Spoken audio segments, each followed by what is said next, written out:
Testing audio, 1, 2, 3, testing.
And we are live. Sorry for the technical difficulties, everybody. We are using a different laptop today because our other one is currently in the shop, but I'm your host, Sovereign. And I'm Shiny. And let's go ahead and get on with it with our 13th episode of this season. Yep. So we got a lot to talk about today. We've got a lot of big ones, too, that are going to take up quite a bit of time, but we got Andor, we got Wakanda Forever, we got the midterms to talk about. Those are going to be the big ones for tonight. But let's go ahead and get into Wakanda Forever because what happened? What happened? Are we still here? Okay, we're still good. Yeah. Yeah. Let's go ahead and talk about it because so we've been on the discussion for quite a while about how Wakanda Forever we pretty much saw was going to be the worst movie of this year, and did they follow up with that? No, it completely defied our expectations and is most likely the best movie that has come out of Phase 4, with the only challenger being No Way Home. Exactly. Which, to be honest, I am so happy about. I'm so glad that we were wrong. I cannot overstate just how glad I am that this movie was good. And it wasn't as bad as we thought it was like a year ago. Yeah, honestly. And especially with the rumors that Letitia Wright was being extremely problematic behind the scenes. Yeah, she killed it. She, as much as I don't like her anti-vax views, you have to give her credit. She is a phenomenal actress. And she worked her ass off in this movie. Everybody did, really. Yeah, honestly, every single actor. Letitia Wright, Mel Huerta, Angela Bassett, Winston Duke, Lupita Nyong'o. I can never pronounce the actress that plays Okoye's name. I just know her because she plays Michonne on The Walking Dead. But they all did so good in this movie. Yeah. This really was a spectacular movie, and a spectacular way to end Phase 4 in general. Yeah, really. This was honestly pretty good. I guess the general vibe of Phase 4 definitely has been Earth-centric, for one. Yeah. It's been very Earth-centric, and I guess the main thing is basically drawing geopolitical battle lines. Yeah. I feel that's what the overarching storyline of Phase 4 was, because if you look through all of it, you can find basically pieces of, geopolitical battle lines being drawn. Black Widow saw the Red Room get taken down, and now there's a bunch of Black Widow assassins running around, hired by the CIA. Then we go to Shang-Chi. The Ten Rings has been reborn, basically, and is now going to be a more active criminal element in the world. Eternals, well, not really for planet Earth. That's more cosmic. Yeah, that really that was more, grounded in, mythology. It's more grounded in mythology than anything. Yeah, Falcon and the Winter Soldier, that had to do with geopolitical battle lines with the GRC. Even WandaVision, because WandaVision led to the ousting of Hayward. Yes. Forgot his name. Yes, the worst villain in all of the MCU. Yeah, Hayward, him getting ousted from SWORD, which means Monica's now in charge, and we'll see that relationship probably in Marvels. Well, remember, is she even in charge? Because she's off-world. True, she is off-world, meaning, well, who knows who's in charge, but that's a big government organization that's now been going to be taken over by presumably someone worse than Hayward, let's be honest here. Yeah. Given the current trend of all the several-letter organizations in Marvel for the United States, we're looking pretty 1970s Cold War. I mean, considering that through Wakanda Forever we find out Val is in charge of CIA. Yeah. Yeah. And the president asked for destabilization. I was like, wow. They went real mask off with this one. They were just like, yep, nope. Nicaragua. All over again. But yeah, let's go ahead and get into the substance of it. So, the substance of this movie is undeniably Shuri's story. She is front and center. The narrative follows her, focuses on her, and allows her character to go in many different directions and never lose focus of that.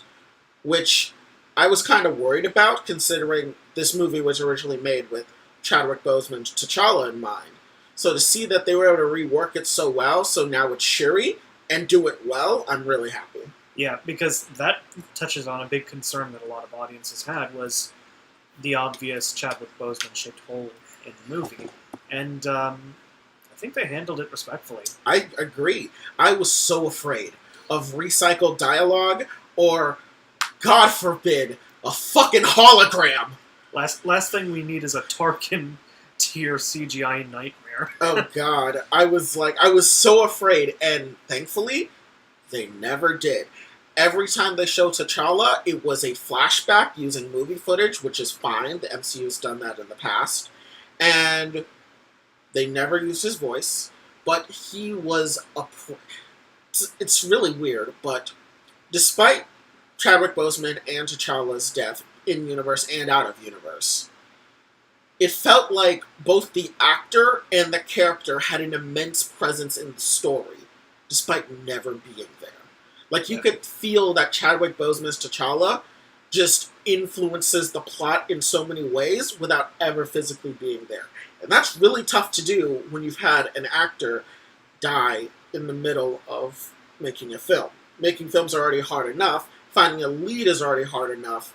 Now your lead dies. And your lead was beloved. That's tough. Yeah. So Ryan Coogler, he did phenomenal with everything he was given. He did amazing. Yeah. I do want to mention one thing about this movie that stood out to me the most. Letting the soundtrack shut the fuck up for a moment. Yes. Because thank God. Because there are moments, not even outside of the moments where they use silence to mourn Chadwick Boseman, but other moments, moments of emotional impact, or even action scenes where there's a lack of the soundtrack. Yeah. I kind of prefer that now. Ludwig Göransson really did. He really did well this time around. The soundtrack itself is still good, but I'm starting to appreciate moments where the soundtrack just isn't there, where there's no music in the background. Yeah, just the silence was really good. It kind of reminded me of, I believe it was episode 8 of Andor when Bix got tortured and all you heard was silence. It reminded me of that, with how they used it. It was perfect. And also the soundtrack was great on its own, but the fact that they let it be silent really shows that this team who worked on this movie is top tier. I'm sorry, but after Andor and Wakanda Forever, I want there to be more silent soundtracks in my movies, because I swear to God, sometimes that gets in the way. It does. Sometimes the soundtrack does get in the way, but because you can imagine, especially during very sad scenes, you can just imagine this big orchestra overture during the sad moment, but sometimes you need none of that. Sometimes you just need silence. And then I'm also going to feel like a hypocrite here, because I'm also on the other side of the fence where I'm yes, pound the main theme harder, like in Golden Wind and the Batman. Pump that up higher. I feel like such a hypocrite. I was actually kind of sad that they didn't have the Bob Marley, Kendrick Lamar mashup song throughout the movie. No Women, No Cry, plus We Are Gonna Be Alright. Oh, the ones in the trailer. Yeah, I was kind of surprised that we never saw it. Yeah, it's a shame, because that's really a practice that's throughout a lot of movies, really, is that, they have this big, cool song in the trailer, and they don't keep it for the main movie. Venom. Venom with Eminem. But the only movie to stray from that is Ragnarok. Yeah, man, I really wish they had the Eminem Venom song in the original Venom movie when he fights Riot. I feel like it would have worked with it. And then but breaking down into the plot really good. It was pretty consistent, not just with the Black Panther mythos, but the Marvel universe as a whole, with how things would proceed. The U.S. is ass mad that they're not the world superpower. They are so fucking butthurt, and so is France. And you know what? They should be. Yeah. They should be fucking butthurt. Y'all ain't the number one anymore. Y'all lost Iron Man and Cap. You ain't shit anymore, America. But, yeah. I would say, like, of course, there's that geopolitical element, but of course, the big one is between Wakanda and Talokan, Yeah, because and the big difference between them is how each nation decides to handle the existence of a machine that can like search for vibranium. Because Namor's biggest thing is that he is very not combative, but he's very aggressive with how he wants to like handle the threat.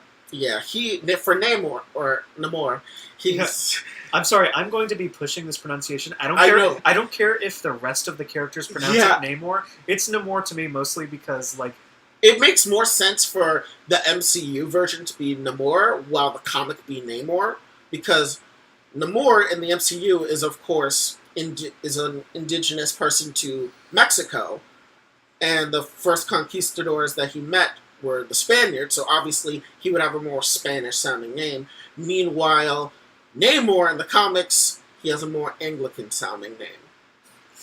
yeah. But Which, Namor... allow me to be pandered by the movie's choice to pander to my specific background personally. Honestly, this movie, I don't want to say pandered because that's a negative connotation, but this movie really did deliver on both representation for Hispanics as well as Black people. Yeah, that's the joke. Yeah, I know. That's the joke. You've known me well enough to know that I do this. I know. But honestly, Talokan was beautiful. That scene of Shuri and Namor, like, overlooking the capital city of Talokan, I liked it. I really liked it. It really was beautiful, but it also showed how vibranium can be used in a different way. Yeah. Because, like, all the instances that we've seen of vibranium thus far has been used for basically futuristic tech. Everything looks futuristic when you put a vibranium to it. But with Talokan, it's more...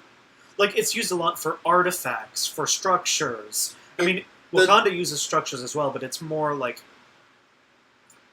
It's Afro-futuristic, but very futuristic, while this is more like... This is, like, Mesoamerican culture locked in a time capsule. Yeah.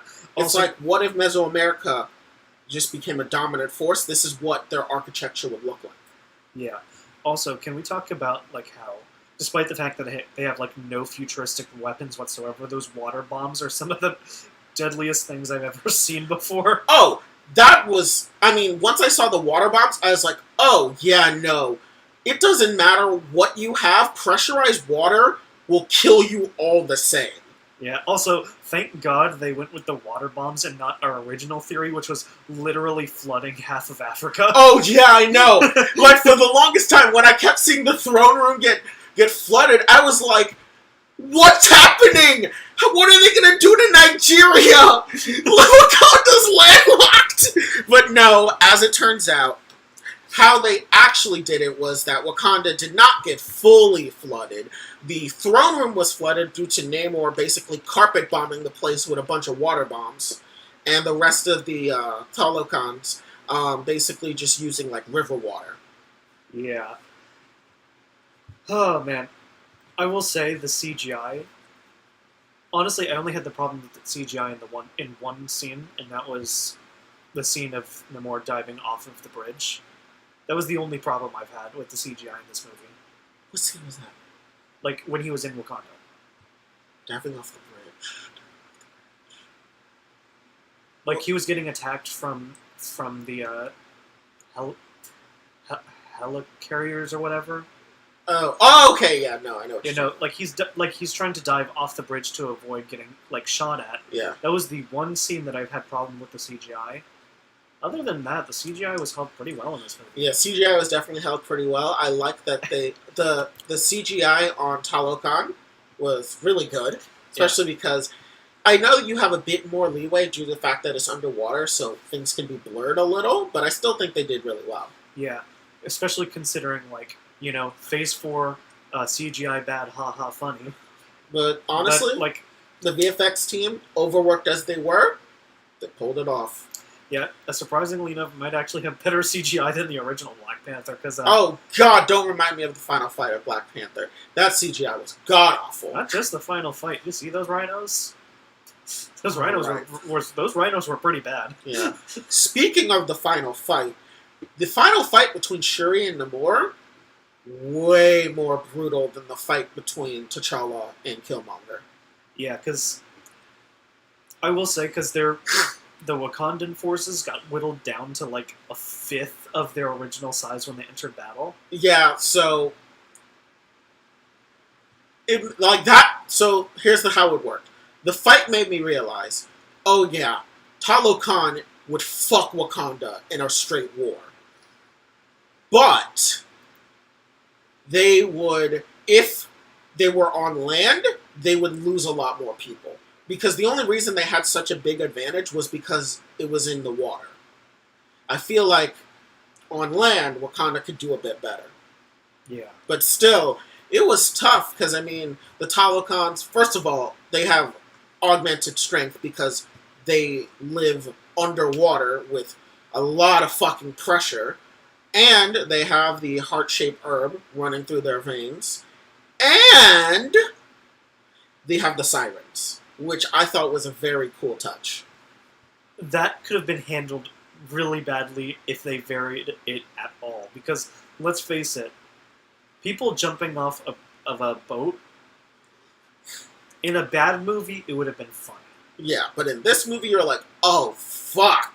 Like, you have to be super precise in your directing to make a scene like that work and not come off as hilarious. Yeah, this one, it actually worked because I think the first time they did it, you didn't see the sirens. But you knew they were there because all you could hear was, like, this, like, singing song, and then you see people just turn and walk, giving you the idea, like, oh, fuck, they're sirens. But then when they show you the sirens, when they attack Wakanda, you're like, ah, shit!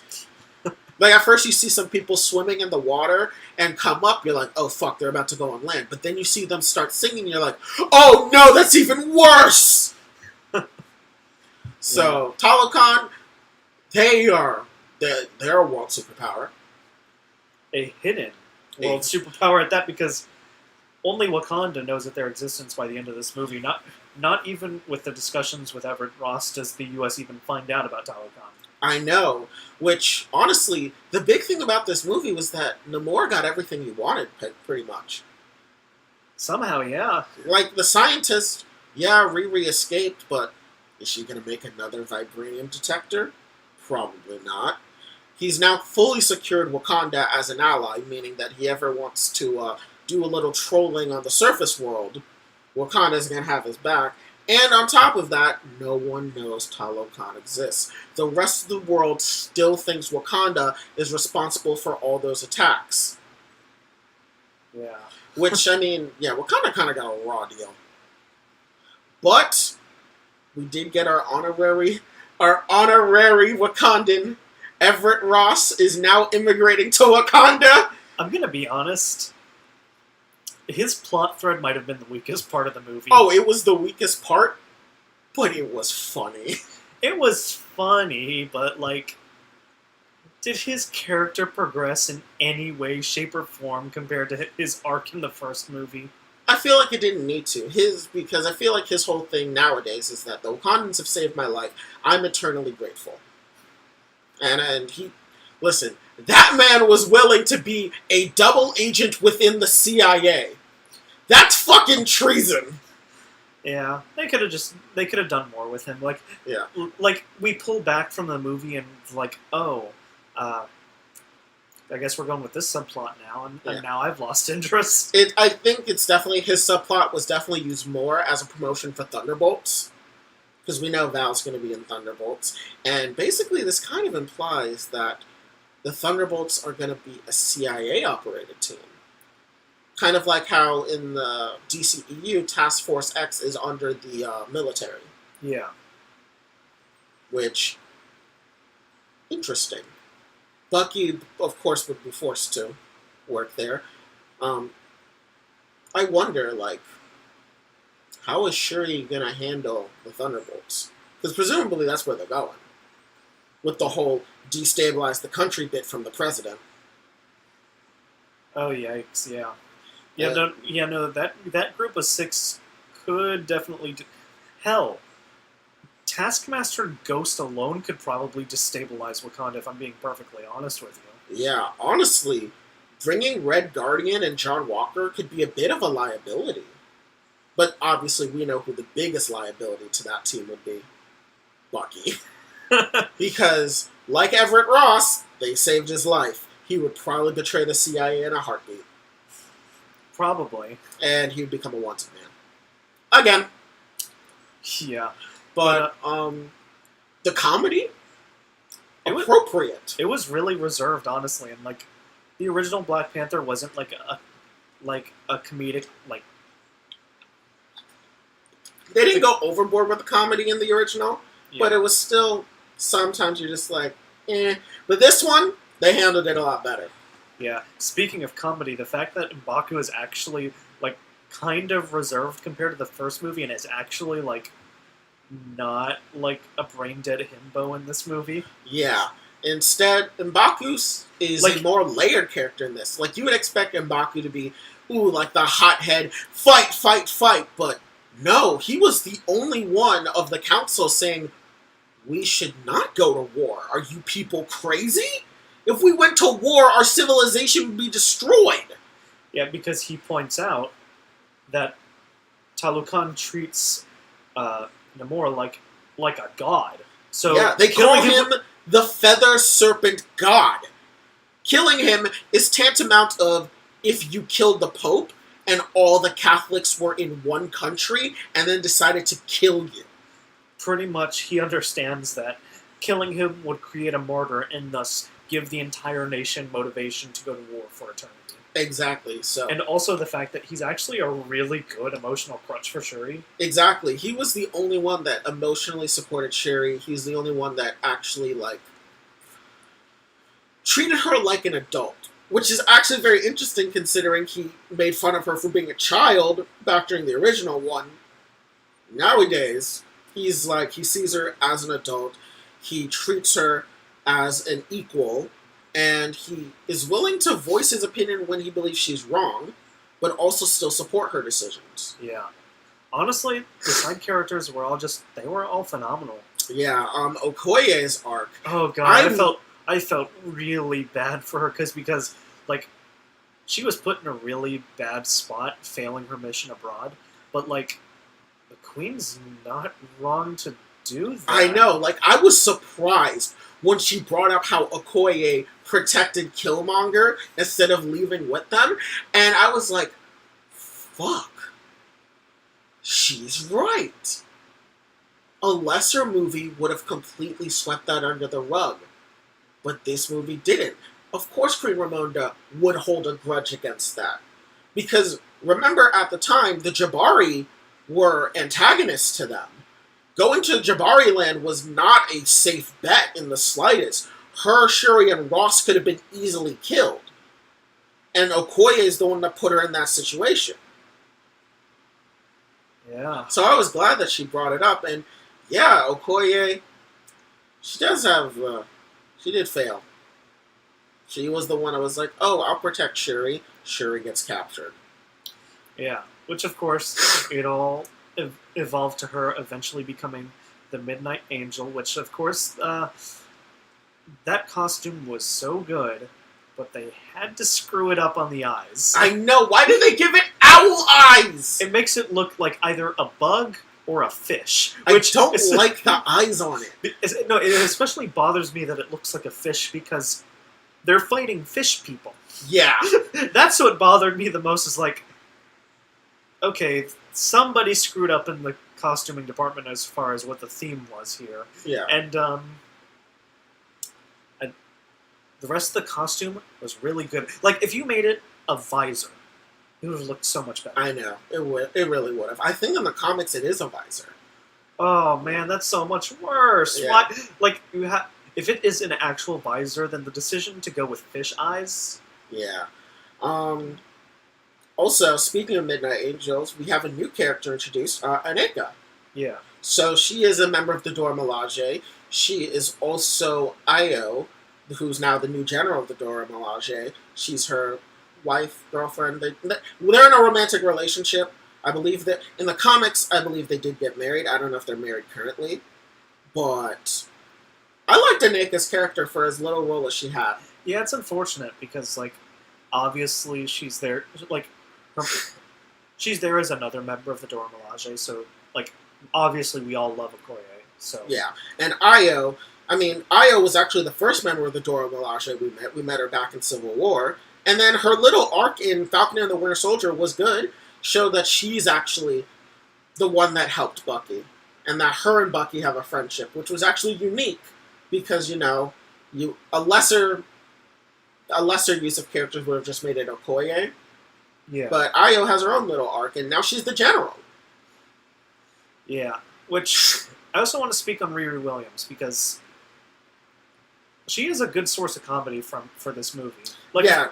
Like, of course, the movie's a little lesser on the comedy, but, of course, her being not the fish out of water, but more as, like, an audience surrogate into the world. Like, Everett Ross was our, like, audience surrogate for the first movie. Yeah. But in this one, she serves that purpose. And even for Talo Khan, like, for the brief moments where she's, like, visible on camera when they visit there.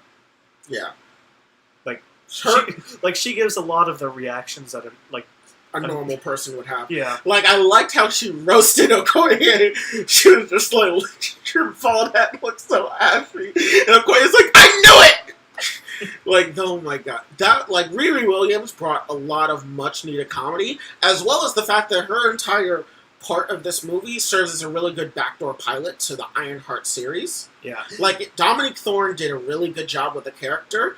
Like, we gave just enough of teases about who she is to get us interested for when we see her again. Yeah, I will say this about just the MCU in general.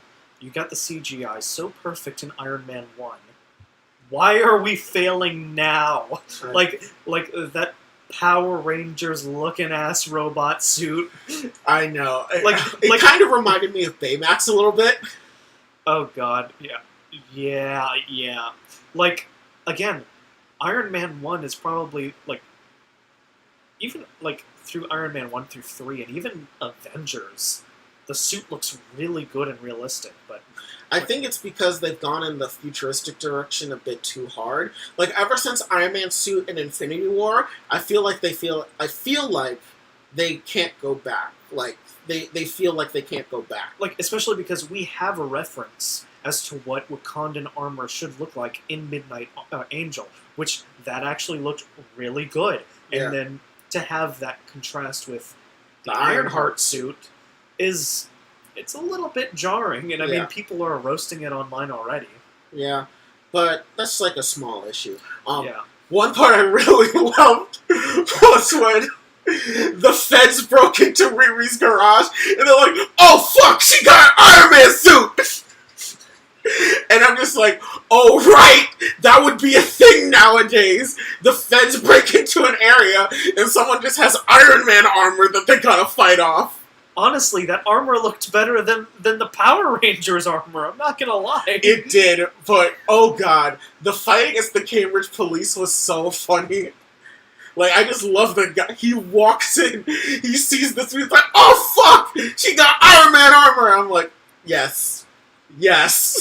Although I will be going back and rewatching Iron Man 1 because, and seeing that, because remember when Iron Man reaches a certain altitude and he hits an icing problem? I need to rewatch that and make sure which altitude both of those suits hit.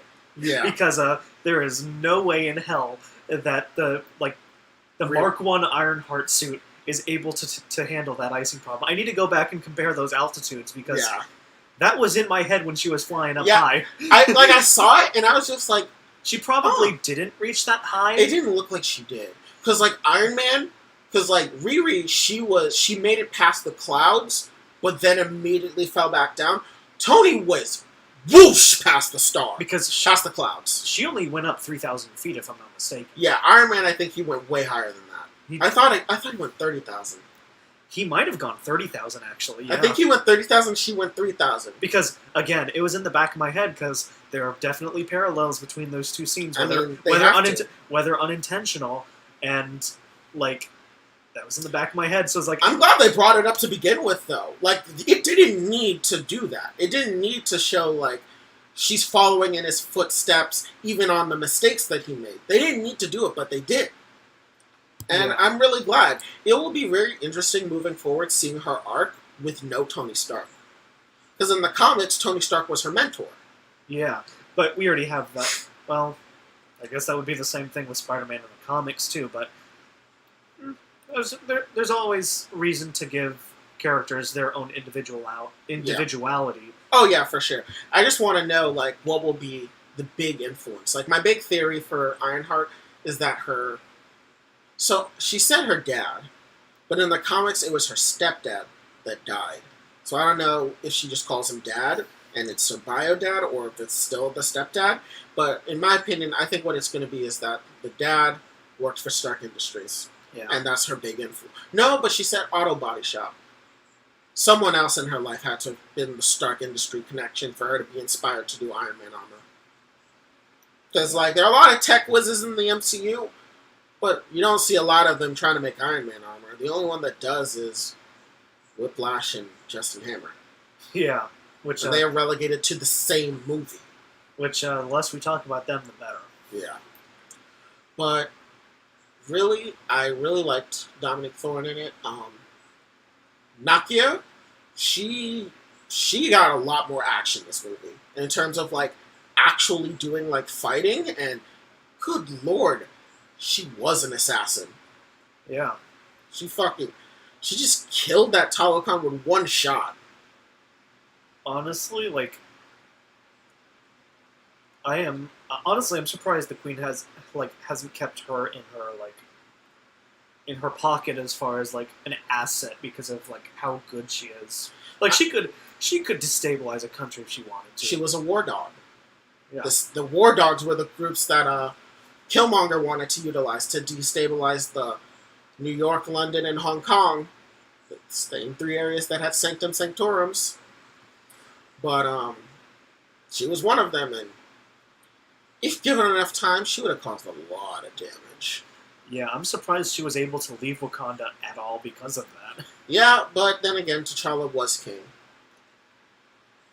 He was dusted, though. But she wasn't.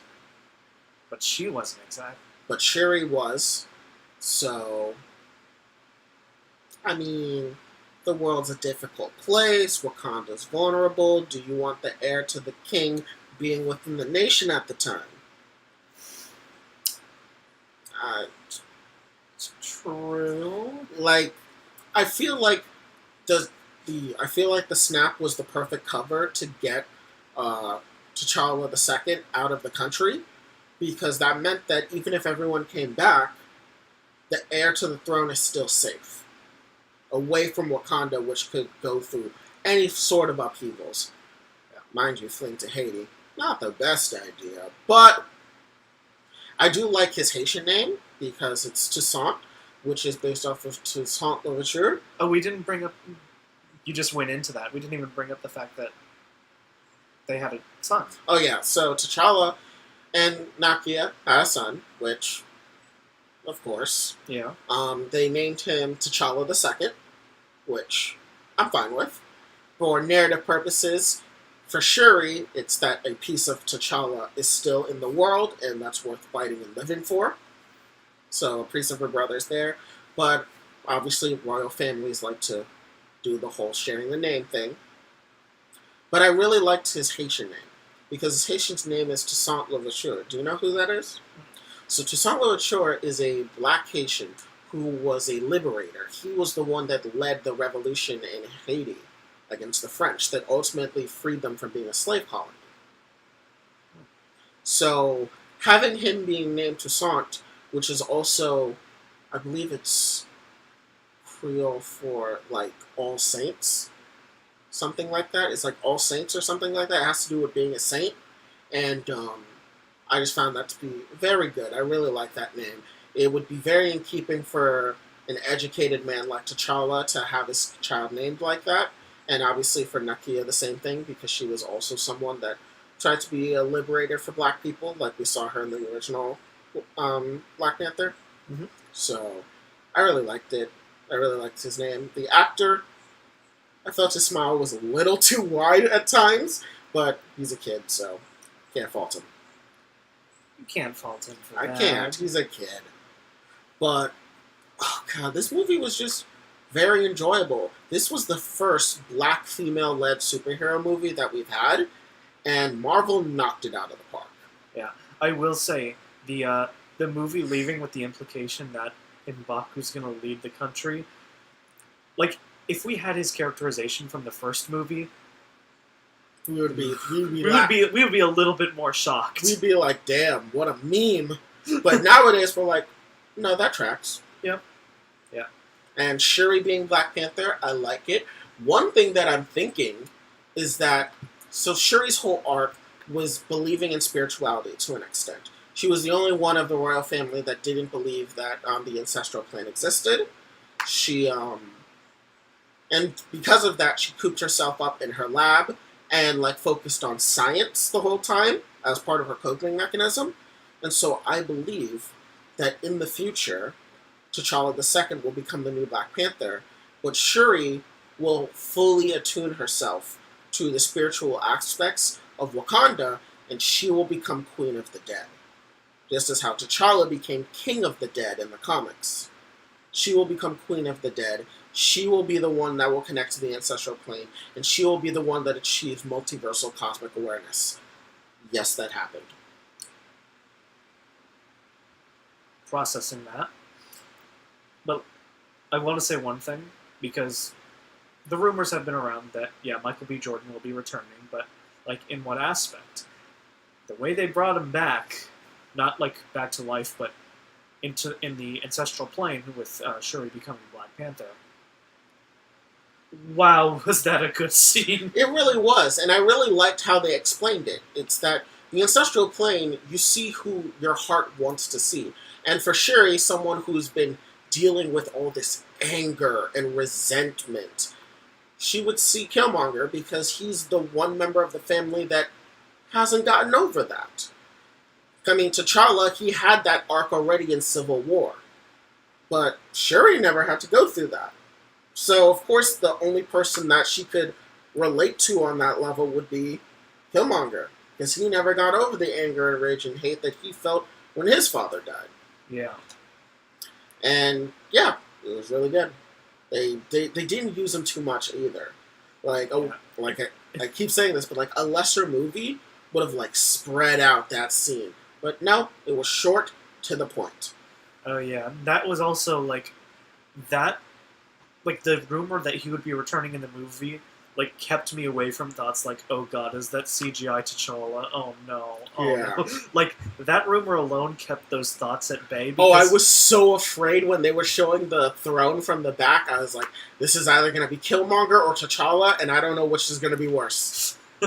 Which, thankfully, we were wrong about it being bad, so... It was actually pretty good. There's one other thing I wanted to mention. Oh yeah, the voice for the HUDs in all of the movie, it was voiced by Trevor Noah. Really? Yeah. He was actually in the first Black Panther as well. He was the voice of the computer. And he came back and voiced the computer again. Did not know that. Yeah, so that's 2 members of The Daily Show that have been in the MCU. Ronnie Chang was, of course, in Shang-Chi as, what was the guy's name? Was it the guy from the tournament place? Yes. Yeah, that guy. I know who you're talking about. Yes. Yeah, the guy who greeted them at the elevator. Yeah. Yes, I know how to speak ABC. It was actually I didn't realize it was double entendre when he said that, because ABC for Chinese people means American born Chinese. So it was actually really neat. But anyways, so Trevor Noah was in it, and yeah, overall, I really like this movie. I kind of half maybe expected to see a hint of Harrison Ford Thunderbolt Ross, just because when I saw Val, I was like, oh fuck. She may actually bring up, like, talking to Ross about the Thunderbolt program to destabilize Wakanda. But we never got that. But overall, really good movie. Honestly, yeah, I'm giving this movie an 8.5. That's exactly what I would give it. I give it an 8.5 out of 10. Really liked it. And mind you, this is glad it was good. and this is after my my cynical critic arc. After through over the past year of me continuing to downgrade the products that have come out of Phase 4, like, remember, we gave Thor: Love and Thunder a 4. Yeah. This movie, head and shoulders, the best one of Phase 4 in terms of actual, gripping, meaty commentary and depth. But we all know that No Way Home will edge it out by sheer hype factor. I mean, it is... No Way Home is such a feel-good movie, It honestly. is. It's really a feel-good movie, while this movie is the serious one. Yeah.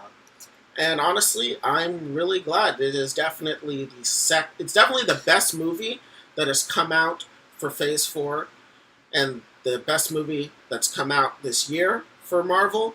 But I would rank it just a little bit lower than Moon Knight as the overall Marvel projects for the year. Nah, I like this way more than Moon Knight. Really? I'm sorry that... The one thing that bothers me about Moon Knight is its pacing in the first half of it. But other than that, like, that project is spectacular otherwise. Because I'm willing to keep that project at a 7.5. But... I still think this movie was great. Yeah, his performance as Mark and as... what are the other ones? Mark and Jake and why am I forgetting these? I know. I just had his name. His name was in my head. It was like some type of Winky name. Steven! Yes. Wait. Yeah. Wait. Mark, Steven, Jake. Yeah. Mark Spector, Steven Grant, Jake Lockley. Yeah. No, because his performance was good, but I'm sorry, but Queen Ramonda's performance, I am sorry. No, her performance was spectacular. Her speeches were fun. She had 2 very great speeches, and I loved both of them. Yeah, I'm sorry. Angela Bassett's a treasure. Yeah. She was acting like there was no tomorrow. I really hope she gets an Oscar for it. Honestly, yeah. She did so well. Yeah, she does kind of deserve one, yeah. And even when she died, I didn't feel like it was undeserved. Yeah. I didn't feel like it was undeserved. Because ultimately, it doesn't show you the fact that she died saving someone's life, but you as an audience still feel the weight of that decision. Exactly. That at the end of the day, she was always thinking about saving people, not power. Yeah. Versus how, when Shuri first started out, Shuri's only thinking about power. Exactly. Yeah. Yep, well... We got a good movie, and we can all thank Jennifer Walters, attorney-at-law, for that. She was ultimately the one that talked to the Kevin AI and made Phase 4 end out with a bang. Well, we're not done yet. We still have the epilogue. Guardians of the Galaxy Holiday Special. That's the epilogue of Phase 4. Oh god, that is the last project of Phase 4, isn't it? Right? Oh yeah, where they have to kidnap Kevin Bacon. That's going to be an interesting one. That's going to be a very interesting one. I still expect it to be a good time. Like, this isn't going to be some, deep masterpiece that this movie was. I'm just telling you, we're going to be introduced to the Omega-level mutant Santa Claus. Speaking of mutants, though, Namor is also a mutant. Which, they really need to watch how they name drop their characters being mutants, because they say the term mutants a bit too much now, and we haven't properly introduced mutants as a concept yet, and So I think how they want to do it is they want to make it so that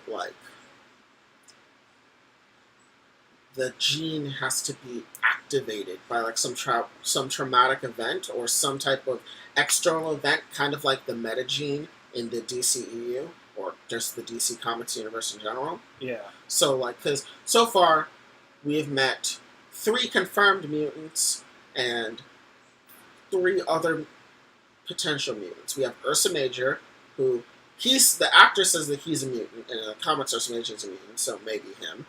Professor X, El Aguilar, the Immortal Man, Kamala, and Namor.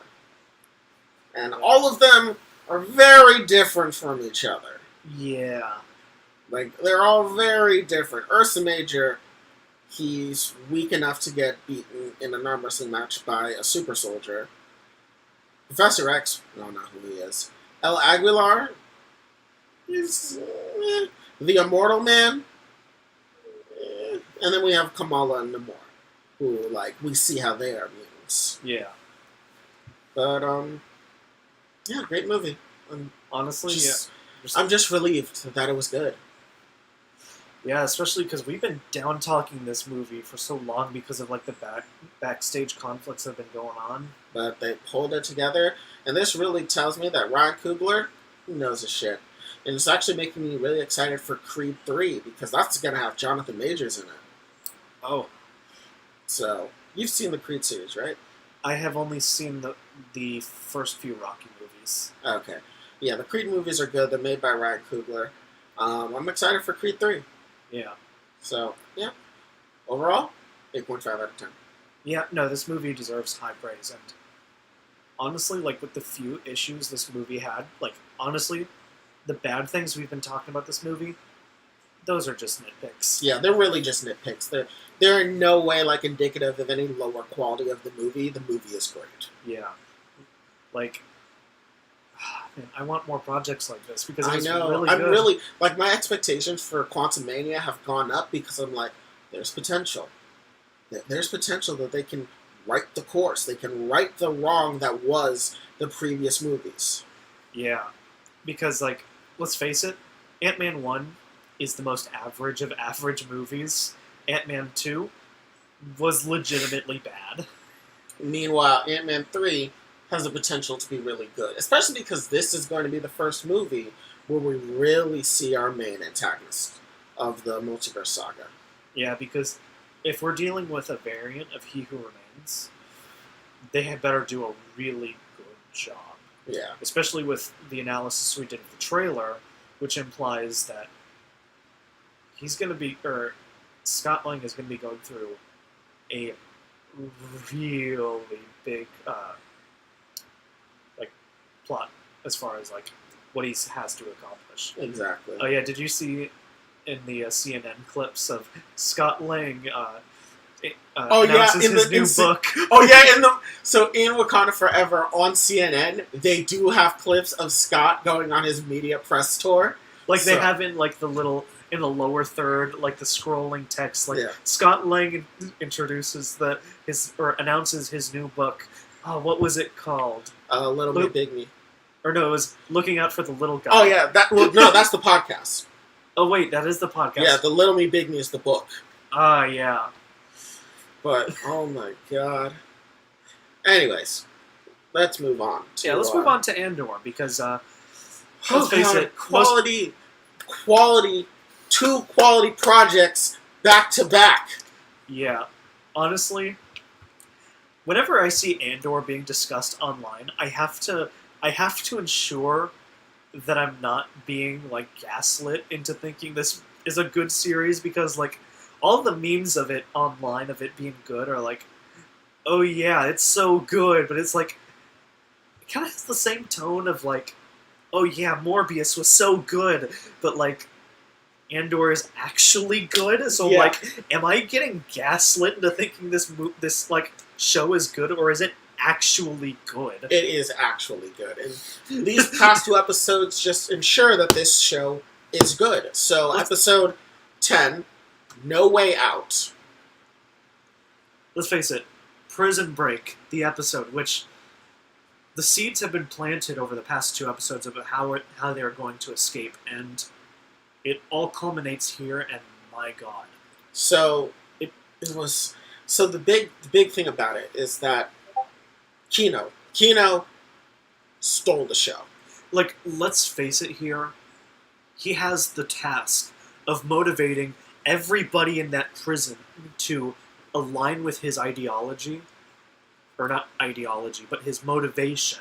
And to get out of the prison. And to get everybody out. Yeah. And which is especially powerful considering he was like, at the beginning of the arc, he was the last person you would think would be leading them out of there. Exactly, because like he is very much stick to the program, do not deviate, and that was pretty much Because he was a diehard believer in that if you just serve your time and you keep your head down, everything will be all right and you will be free. Which is not lost on me. That's how some people thought when the Nazis came through. They were like, listen, if we just keep our heads down, we just follow their rules, we'll make it out okay. And then, you know, the Nazis were the Nazis. And so, yeah, so I really liked how in this, he kind of realizes that's all bullshit. We're not getting out of here. So, why bother even following their rules? Like, especially in episode 9, where they lead off with, like, everything culminates to a head when he finds out the rumors that have been spreading throughout the other shifts, and that was his breaking point. And so going into this episode, he's a completely different person. Yeah, he's now... At first he's freaking out a little, but now he steels himself, and he tells everyone, we're not getting out. Which everyone listens, because Cassian tries to say it, and everyone's, like, skeptical. They don't know whether Cassian's telling the truth or not. But Kino, when he steps up, they all listen. And then he basically leads the plan. He takes the plan that Cassian and Melshi and that one black guy whose name I can't pronounce, it started with a B, but they were, the plan that those three were planning, he basically gets everyone on the plan. Cassian's going to go to the back, he's going to break the pipe, we're going to flood the floor so they can't actually electrocute us, we're going to wait for the new man to come down, and we're going to kill them all. Yeah. Also, shout-outs to the new guy on the floor. He's just getting lowered down for a shift, and then everyone's like, we're breaking out! He's like, cool! Okay, he starts shocking the guy, he's like, cool! Yeah. And I mean, he does die for it pretty quickly, but I love the fact this guy, with no context of what is happening, just immediately jumps in the plan. I mean, you see a chance to not even serve your first day of prison, wouldn't you tag along? Oh, yeah, for sure. For sure. If I was being dropped off in prison, and the day I get there, there is a prison break, I'm turning right back around and breaking out. Like, let's face it. He was right to do that. Oh, he was. Meanwhile, we saw some of the minor prison characters die, like Zal. A minor of them died, which... I liked how they built them up just enough to like be like, oh no, he died. But yeah, I really like that. God, I want to wrap up talking about Kino because let's face it, the internet has been really in discussion about is he still alive, because ultimately it all culminates in everyone escaping and diving into the ocean, but we all realize that he doesn't know how to swim, which... To be honest, I don't want an answer. It doesn't matter. Then I won't tell you what the directors have said behind the scenes. Oh, wait. No, tell me then. I actually forgot. Are you shitting me? I am. God damn it. Like, I would, like, if there's an answer, I would like to know the answer. Like, but... I know they've come out with an answer, but at the same time, it's really reflective of how people who... like lead revolutions and lead changes in thoughts and like in groups of people, they typically don't see the fruits of their labor. Exactly, and we actually get another parallel with that with hold on, chicken. Wait, my mouth kind of hurts. Okay, but basically, it kind of parallels Cassian in the sense that when Cassian goes on the raid to get the Death Star plans, he knew full well he was not going to see the end of that mission. He was not going to see the success of the mission. But he did it anyways, showing that Kino rubbed off on him, but also Luthen. Because in this episode, Luthen talks about how he sacrificed everything for the revolution. He realized that in doing so, in blindly running against the machine and trying to tear it down, he realized that he will never get to see it fully torn down. But he now has to continue. He's already made his bed and intends to lie on it, so... I really liked how across the three characters you see the same thing, where even though you won't see the end result of what you've started, the fact that you got it started in the first place is more than enough. Yeah, because this was the episode that he has a conversation with his like ISB plant, Lonnie. and he's pretty much Lonnie wants to like get out because he started a family, and Luthen is very like straightforward and like, He's like, I've no, put we too need much you." work into your role. Literally, all of my dice are on the table here. Like, If you leave, we lose everything. Exactly, because the thing is that Lonnie wants to get out, and in exchange, he was going to give Luthen information about how Anton Krieger was going to get attacked at Spellhouse. But the problem is that, well, if they're warned, then they know there's a plant. And so Luthen correctly points out that, no, I can't save them. They have to die, because you are more important. If I lose you, the rebellion is done. Yeah. And so, God, that scene was so good, especially because it was in the lowest of lowest levels within Coruscant, and Luthen, he just has the cape flowing in the background, and you could just see, like, part of the speech reminds me of Al Pacino's speech in The Devil's Advocate, where he goes on this tirade against God. He's like, I've been up to my nose in it from the very beginning. That's Luthen. He has been in this revolution probably from even the Republic days. He's so into the revolution that he knows there's no way out, or there is one way out. Death. Yeah.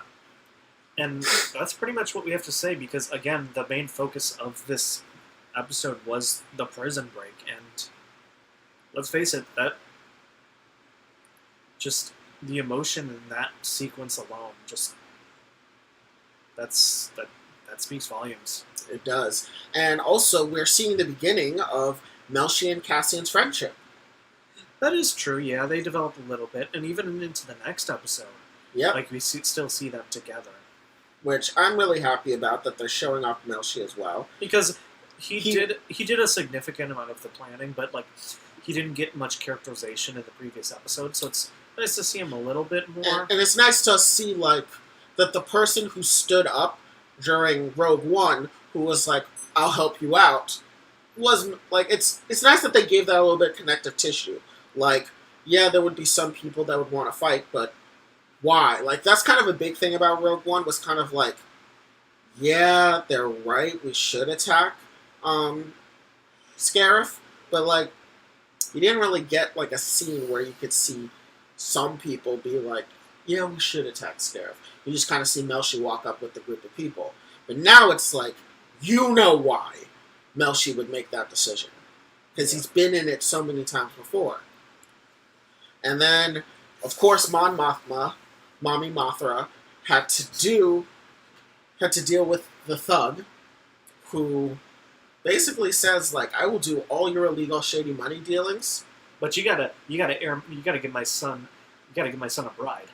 You have to give up your daughter, which horrifies Mon Mothma, because, as it should, I mean, arranged marriages are not really that good. I mean, the ability to freely choose your partner, I feel, is an important thing to have in life, and I feel arranged marriages really lock you in with someone with...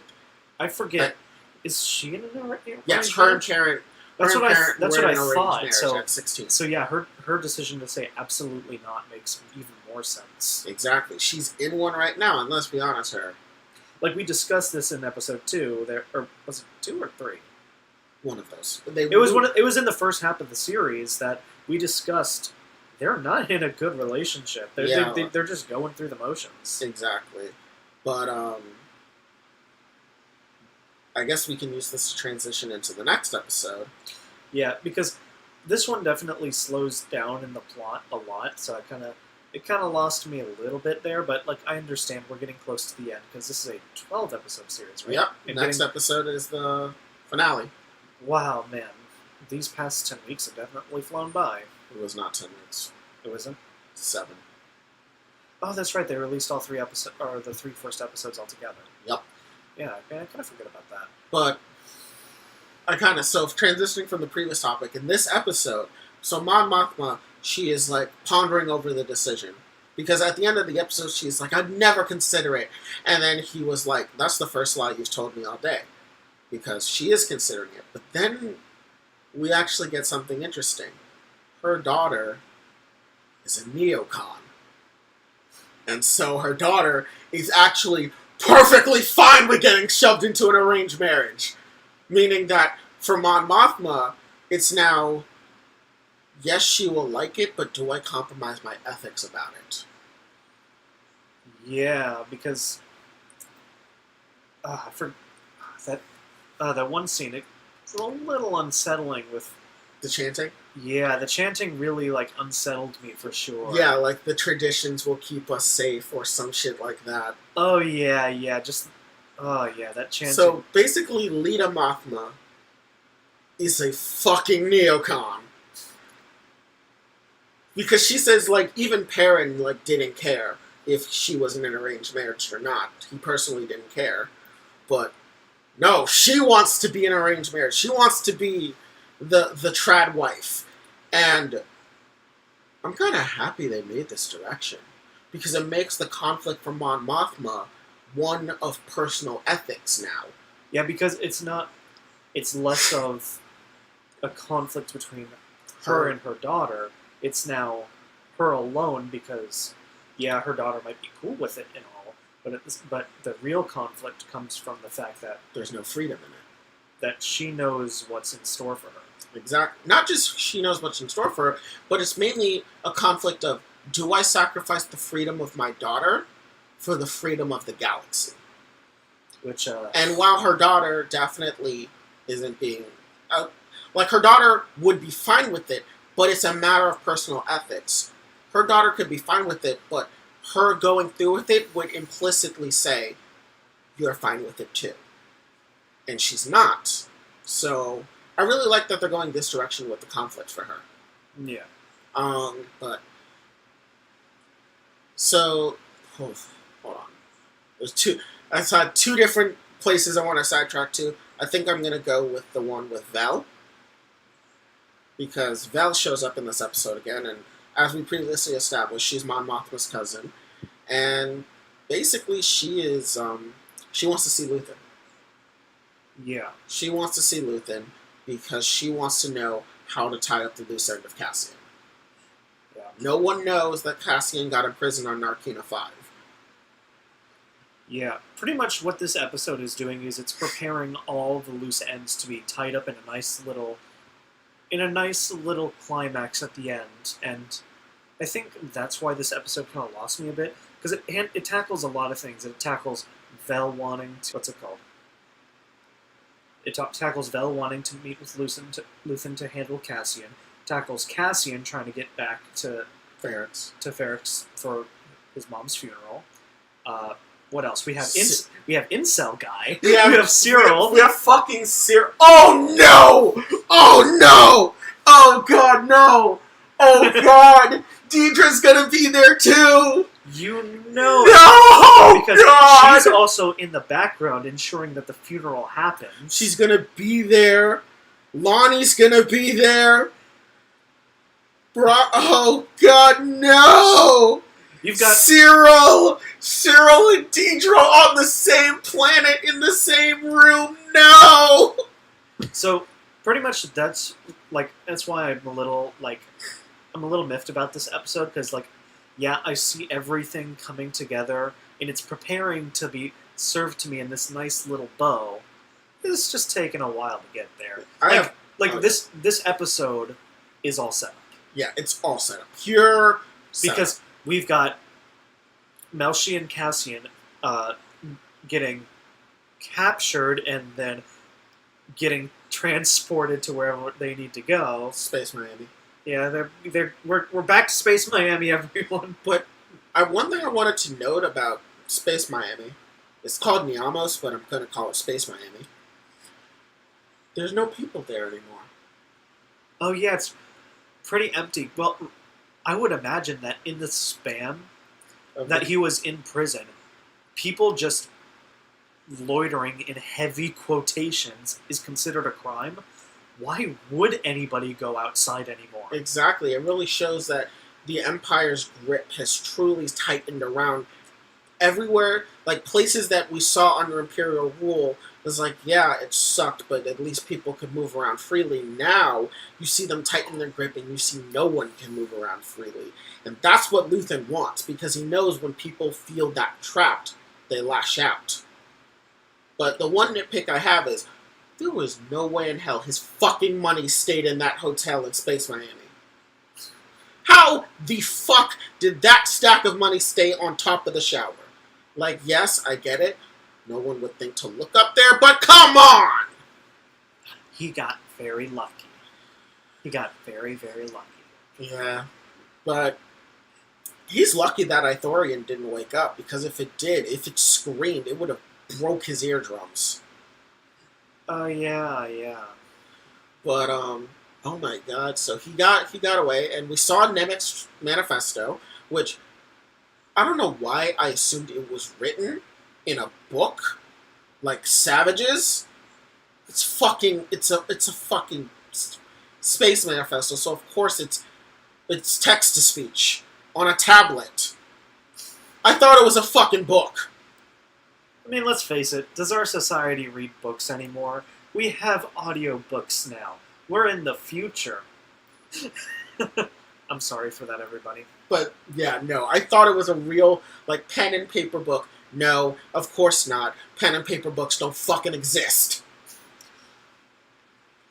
So, but the big storyline, though, is what's happening on Ferrix. Yeah, because pretty much we understand that Cassian's mom died. So, and like I said before, all the loose ends are coming together to ensure that every loose plot is going to come together and everything's going to unfold there at the funeral. Like, yeah. That's what we're expecting for this final episode. And yeah. So I think the two things we're going to see, side by side, is we're going to see Anton Krieger get destroyed, which is going to make Deidre overconfident. So when she goes over to Ferrix, she's going to get fucking bitch slapped. So I think we're going to see Anton Krieger get destroyed. Then we're going to move to Ferrix, where all hell is going to break loose. And I hope to God that slimy fuck Dr. Gorst is there, so he can get fucking killed.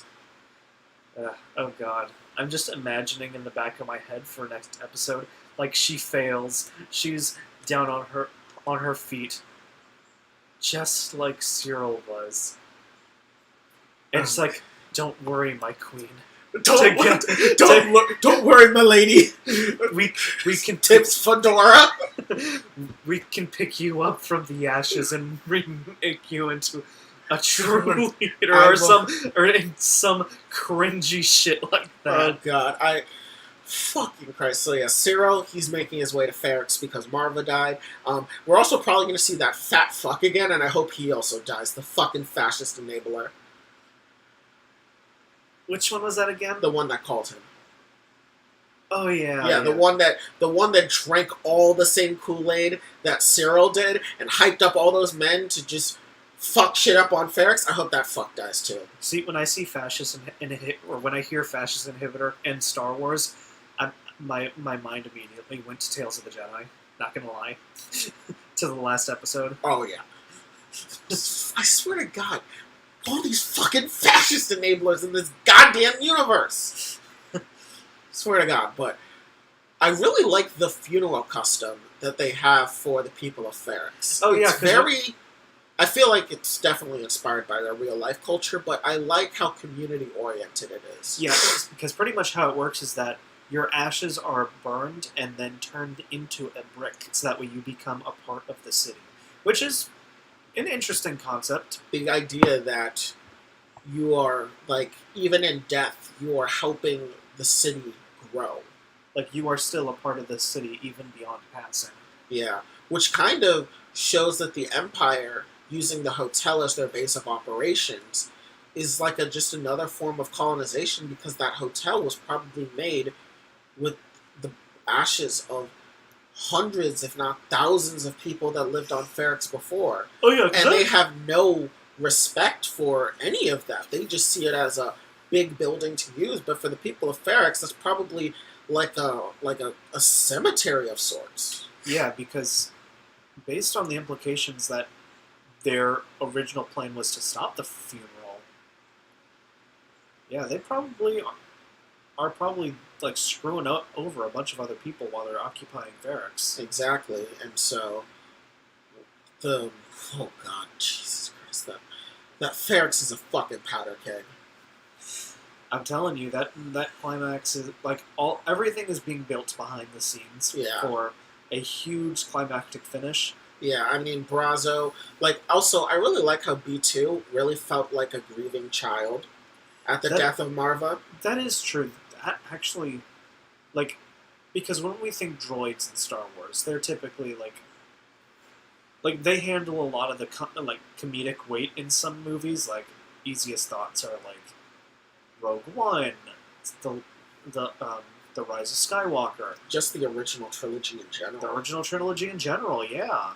But for B2, he felt human, and the way Brazo humanizes him, and the way that he's like, if you would like a moment alone, I can clear the room, or do you want to see her go before they take her out? Like, as if he was talking to a person, which really shows that, one, things like droid racism doesn't really exist as much when you're all being oppressed by the same system.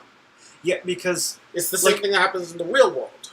Because in Star Wars, droids are considered sentient creatures based on how people interact with them, but they never go the extra mile. They're treated as second-class citizens. Yeah, that's why we had L3 wanted to lead the droid rebellion during Solo. Yeah, but again, they don't go that extra mile in treating them as equals. Whereas in here, Brazo treats him as if he was a human, giving him the space to grieve. And when he says I don't want to be alone, he's like, fine, I'll stay with you. And despite the fact that it's a droid. I wouldn't go to grieve alongside my phone, but he's more than that. He's sentient. Again, Star Wars treats its droids like they're sentient beings in a lot of the dialogue between humans and droids, and this is probably the most human we've ever seen a connection between a human and a droid. Yeah, so please protect him, Cassian. Please don't let him die. Please. Oh god, imagine if he was... Oh god, imagine behind the scenes in Rogue One when they have to tell him that Cassian died. Don't do that! Shut up! Shut up! I'm sorry, but it is canon. No! It is canon. No! Unless he decides to sacrifice himself for Cassian in this episode. Shut up, shut up, shut up, shut up. Let him die in Season 2. But anyways, the other thing I want to bring up was Saw Gerrera. How he's like, yes, I'll finally do it, because he saw it as an opportunity not to help the wider rebellion, but to grow his own influence. He notes how he won't take any tactical orders. He has to be independent. And when Luthen basically explains to him how, no, the Krieger thing is a trap and I'm going to let him die, his first reaction isn't to be like, how could you do this to Krieger? It's, do you have someone spying on me? Clearly all about himself and his group, and that's it. Which we see grow even more once we see him full paranoia mode. Yeah, because in Rogue One, he's extremely paranoid. Yeah, and he also, this is the lead up to his paranoia that you'll see in Rebels, that leads into the full paranoia that happens in Rogue One. His character arc from Clone Wars to Bad Batch to this to Rebels to Rogue One is just a complete decline into paranoia. Yeah. But Luthen is just listen, if I was ISB, I would let you die. And, and then you see how Saw just sees the wheels turning. It's like, yeah, it was a unfortunate act of war. You see him very quickly, the cogs turn, and he just does a complete 180, and he's completely fine now with Krieger dying, once he realizes that he's safe. Yeah. That if Luthen was ISB, one, he would let him die, and two, he wouldn't be there in the first place. So overall, with these two episodes, Okay. I mean, I'm gonna give episode 10 an 8.5. Like, Yeah. that was the highlight. I mean, let's It face was it, so good. Andy Serkis carried that performance. Oh, he did. When they were chanting "No," I started. I was like, "No, wait, one way out, one way out, one way out." But for this next one, So I'll give it a 7.5. it's a 6.5 for me because it's a bit slower, and I understand that the purpose of this episode is to tie up or to prepare for the tying up of loose ends. It's just, it was a bit of a drag for me. But like, especially after coming after the past episode, which was oh my god, that episode's so good. It was so good. This show has been so good. Mind you, with the exception of episode 11, they haven't ranked an episode below a 7. Yeah, this show has been incredible. Like, once again, the tale of both Black Panther, Wakanda Forever, and this show were two projects that we thought were going to be bad. We didn't really care for them. And now they're two of the best projects that have come out this season. Yeah, again, I still have to convince myself that the internet memes are not gaslighting me into liking this show. Listen, this show is good. This show is good. This show is leftist theory. Right. But let's go ahead and wrap that up because we do have another conversation to have, and that's, guess what? Pokemon Scarlet and Violet are coming out tomorrow at midnight, and are we hyped for it? Oh god, I am looking forward to this game. So So I have much. pretty much abandoned my restriction on looking at leaks because Pokemon Company's slow drip feed of information is not doing it for me at all. Yeah. So we talking leaks today. Yeah. So if you don't want any spoilers, I would highly recommend switching off for the next 20 minutes and then coming back because 20 minutes. it depends on how deep we go. We can get deep into this sometimes. You know we can go deep. We literally talked for an hour 15 about Disney alone. Fair enough. But anyways, we're talking about leaks, so just come back in a bit and yeah. But And, for anyone that doesn't care about leaks, here we go. I first want to talk about let's talk about the Paradox Pokemon first. the Paradox Pokemon. I love the ones in Scarlet the most, which is the one I'm getting because Same here. the prehistoric aspect is just so cool. Like, I like Koraidon, I like Fluttermane, I like Great Tusk. Oh my god. Sandy Shocks is just funny to me. Sandy Shocks is hilarious. Roaring Moon is just Mega Salamence all over again. Oh god, yeah, because it actually looks like a lizard, Yeah. which I like that a lot. Fluttermane and Screamtail are my favorites, and good god, Fluttermane is so broken. Because I forget what base stat total they gave to all these Pokemon, because it's all consistent throughout. Yeah. But let me just list off the stats for Fluttermane. 55, 55, 55, 135, 135, 135. This is legit the most min-maxed Pokemon. 570. They're all 570? Yeah, the base stat total is 570. Yeah, this is the most min-maxed Pokemon I've ever seen, and mind you, this is Paradox Misdrevious we're talking about. It's Ghost Fairy type, and its ability is so fucking broken! So, oh my god. So first of all, the box art legendaries are broken on their own. But their ability, basically for Koraidon, is it sets up the sun, like Drought, and also gives +1 to attack for being in the sun. Meanwhile, Miraidon sets up Electric Terrain, and you get a +1 special attack to if you're in the Electric Terrain. But then, the Paradox Pokemon, respectively, the past Paradox Pokemon in Scarlet, get a boost to get their highest stat boosted if in the sun, and for the Violet Paradox Pokemon, they get their highest stat boosted if they're in Electric Terrain. So if you put them together, we have Dokkan Battle in Pokemon, which is broken! Yeah, because pretty much how that mobile gotcha game works is you got a team leader, and they boost everybody in their category. So, we're running off of gacha rules here, and if you want to know my hatred for gacha games, because that was the gacha game I played the most in high school. Yeah. No, I'm gonna be reliving a lot of trauma here. Yeah, but it's pretty crazy, especially because you can also just completely circumvent the weather or the terrain necessity by just having the new item Booster Energy that will raise your highest stat for you anyways. Oh God. Now the biggest question is: would you even need to run Choice Scarf on Flutter Main, if not just to outspeed other Flutter Mains? Honestly, you just run Specs. You would run Specs on that thing. You would run Specs because do you know what you can do? Because you can just make it timid 252 speed and just still have an absolute tank anyway. Oh, I have a Sun team in mind. I have a Sun team in mind for National Dex formats. It's going to be Torkoal, Mega Venusaur, Fluttermane, and Filler.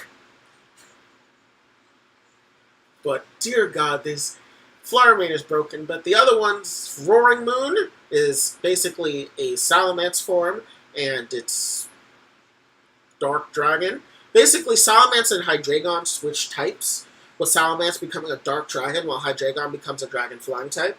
Okay. Which will be very interesting. I'm actually really excited for Iron Hands, though. Oh yeah, the Hariyama Paradox form. Yes, so it's Electric Fighting, which is a completely unique typing. Yeah. And, it got big hands. It do got big hands. And also, there's a new item that came out called the Punching Gloves, which is basically Iron Fist the ability, plus protective pads. Yeah. Also, I do love Amoonguss's new form. Oh, it's so bad, though, compared to actual Amoonguss. It's a Grass Dark type. It's still funny. It is funny, though. But do you know what's even funnier? What? Toad's Cool and Toad's Cruel? I actually did see those today. Oh my God, Toad's Cool and Toad's Cruel. I love them so much. So pretty much they're in the same vein of how Diglett, Wiglet, Doug Trio, and Wug Trio are like similar, like basically convergent evolution. Yeah, so we get instead of Tentacruel and Tentacool, we got Toadscruel and Toadscool, which they're just mushrooms. They're literally just grass ground type mushrooms. Yeah, so basically, while Tentacool and Tentacruel are octopi and squids, Toadscool and Toadscruel are just toads that evolve to have similar physiology to the squids. I mean, it's just like how Diglett's a mole and Wiglet's an eel. Are they toads or mushrooms? Toads. Are you sure? Because their name is Toadscool and Toadscruel. You mean like toadstool? Fuck. I think they're mushrooms because they're grass type. Fuck, you're right. That would be a toadstool. Yeah, they're toadstools, so they're mushrooms. That's even weirder then. That's an even weirder convergent evolution. I'm gonna be honest with you. I think they're mushrooms. I don't think they're toads. Fuck, you'd be right. So weird. Yeah, let me actually verify that because I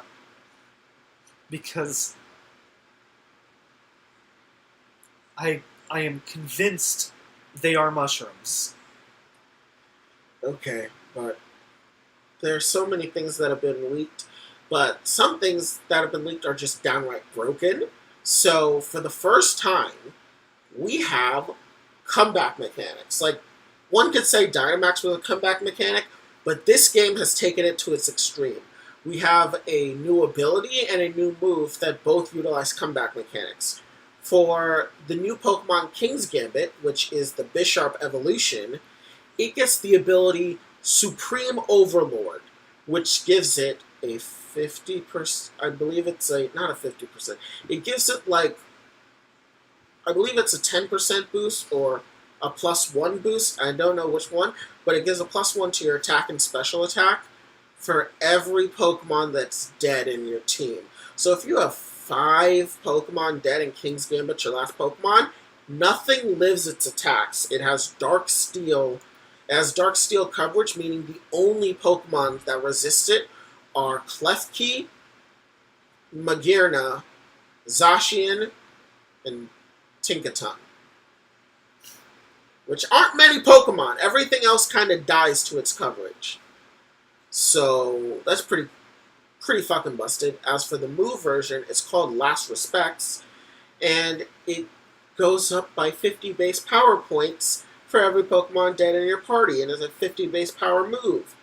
Meaning that, well, everything dies to a base 300 power move, and it's given to Basculegion, a Pokemon with the ability Adaptability.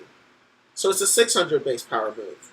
But wait, if you Terra Water-type Basculegion, it's another Adaptability boost. So in actuality, it's a base 900 power move, coming off of a 112 attack stat.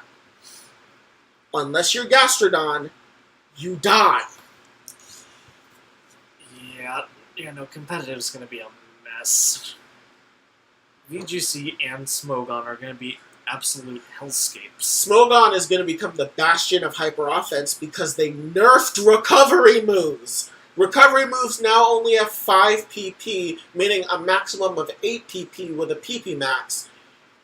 So basically, Stall is dead. Stall is dead because you can't heal Stall. Everything gets some form of hazard removal now. And worst of all, they nerfed Cress.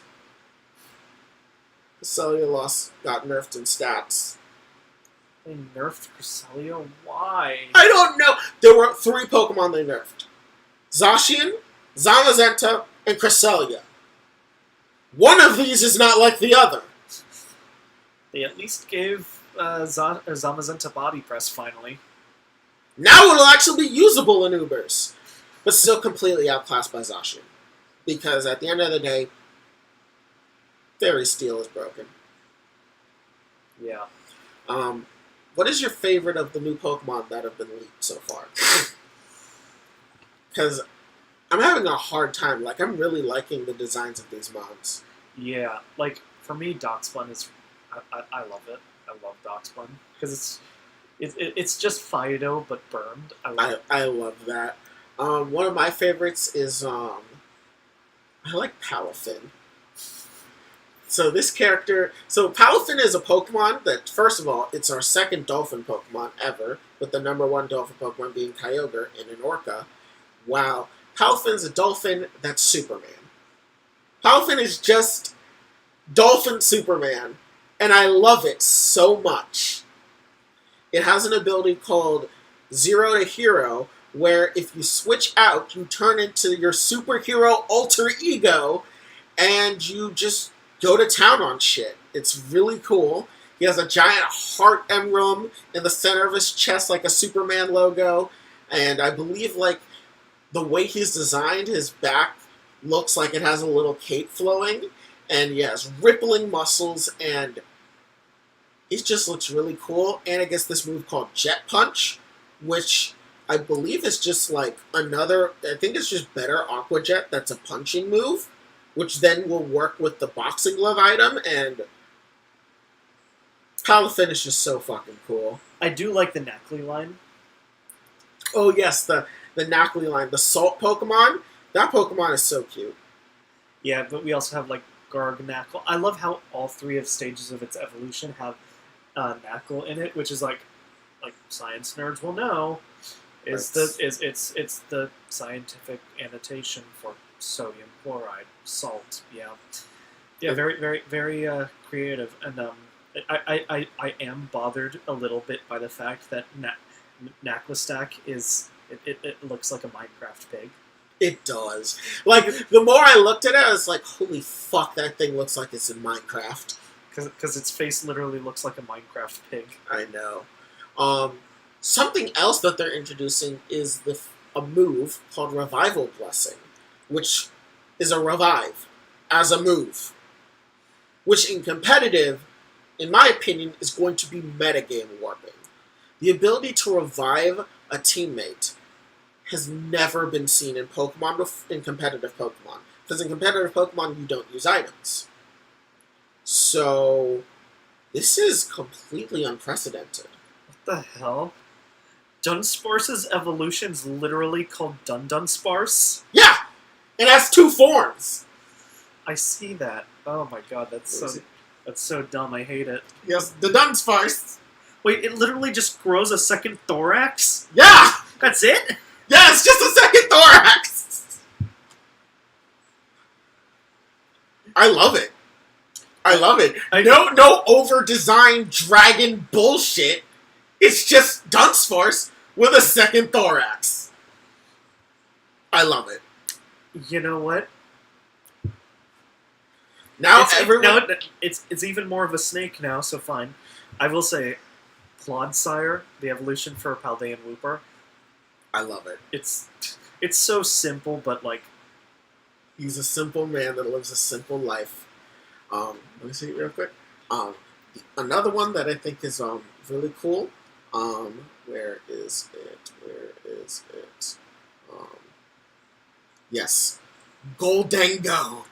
Oh god, the skater bro. So Gimmighoul, which was introduced to us 2 weeks ago, got an evolution called Goldango, and I shit you not, it's a Pianta made of gold on a surfboard. I love it. It's so derpy looking. It's so noodly. It's just so funny. And it has a really cool ability called Good as Gold, which basically means no status moves affected. And it resists Ghost-type moves, despite being a Ghost-type itself. Oh my god, Primeape's evolution is called Annihilate? Yes! Annihilate! Annihilate! I love it so much. Where are you looking at that on? Oh, I'm just looking at that on r/PokeLeaks. Okay, but Jesus Christ. No, I love it. I didn't look at any story spoilers, have you? I have not. I only know one story spoiler, but this game has multiple endings, so I don't actually know the other endings. But from what I've heard, it's a tearjerker. It's a tearjerker, but also the darkest one. Like, even darker than Sun and Moon. Oh, yeah, no, this game's designs are, I love them. I even like Cyclozar. But, oh man, if I were to settle on a favorite, it's tough between Darkspun, Tatsugiri, the sushi Pokemon, because I don't want to default to like a Paradox Pokemon, because I like them. Yeah. I like them a lot, but it's like, I don't want to like default on that, because like those are like the ones made to obviously look cool. Yeah. But, oh man, I might end up going with Darkspun, even though it's probably going to be fairly weak. Like, I just love its design so much. It's just a burnt Fido. I love it. Yes. Let's see.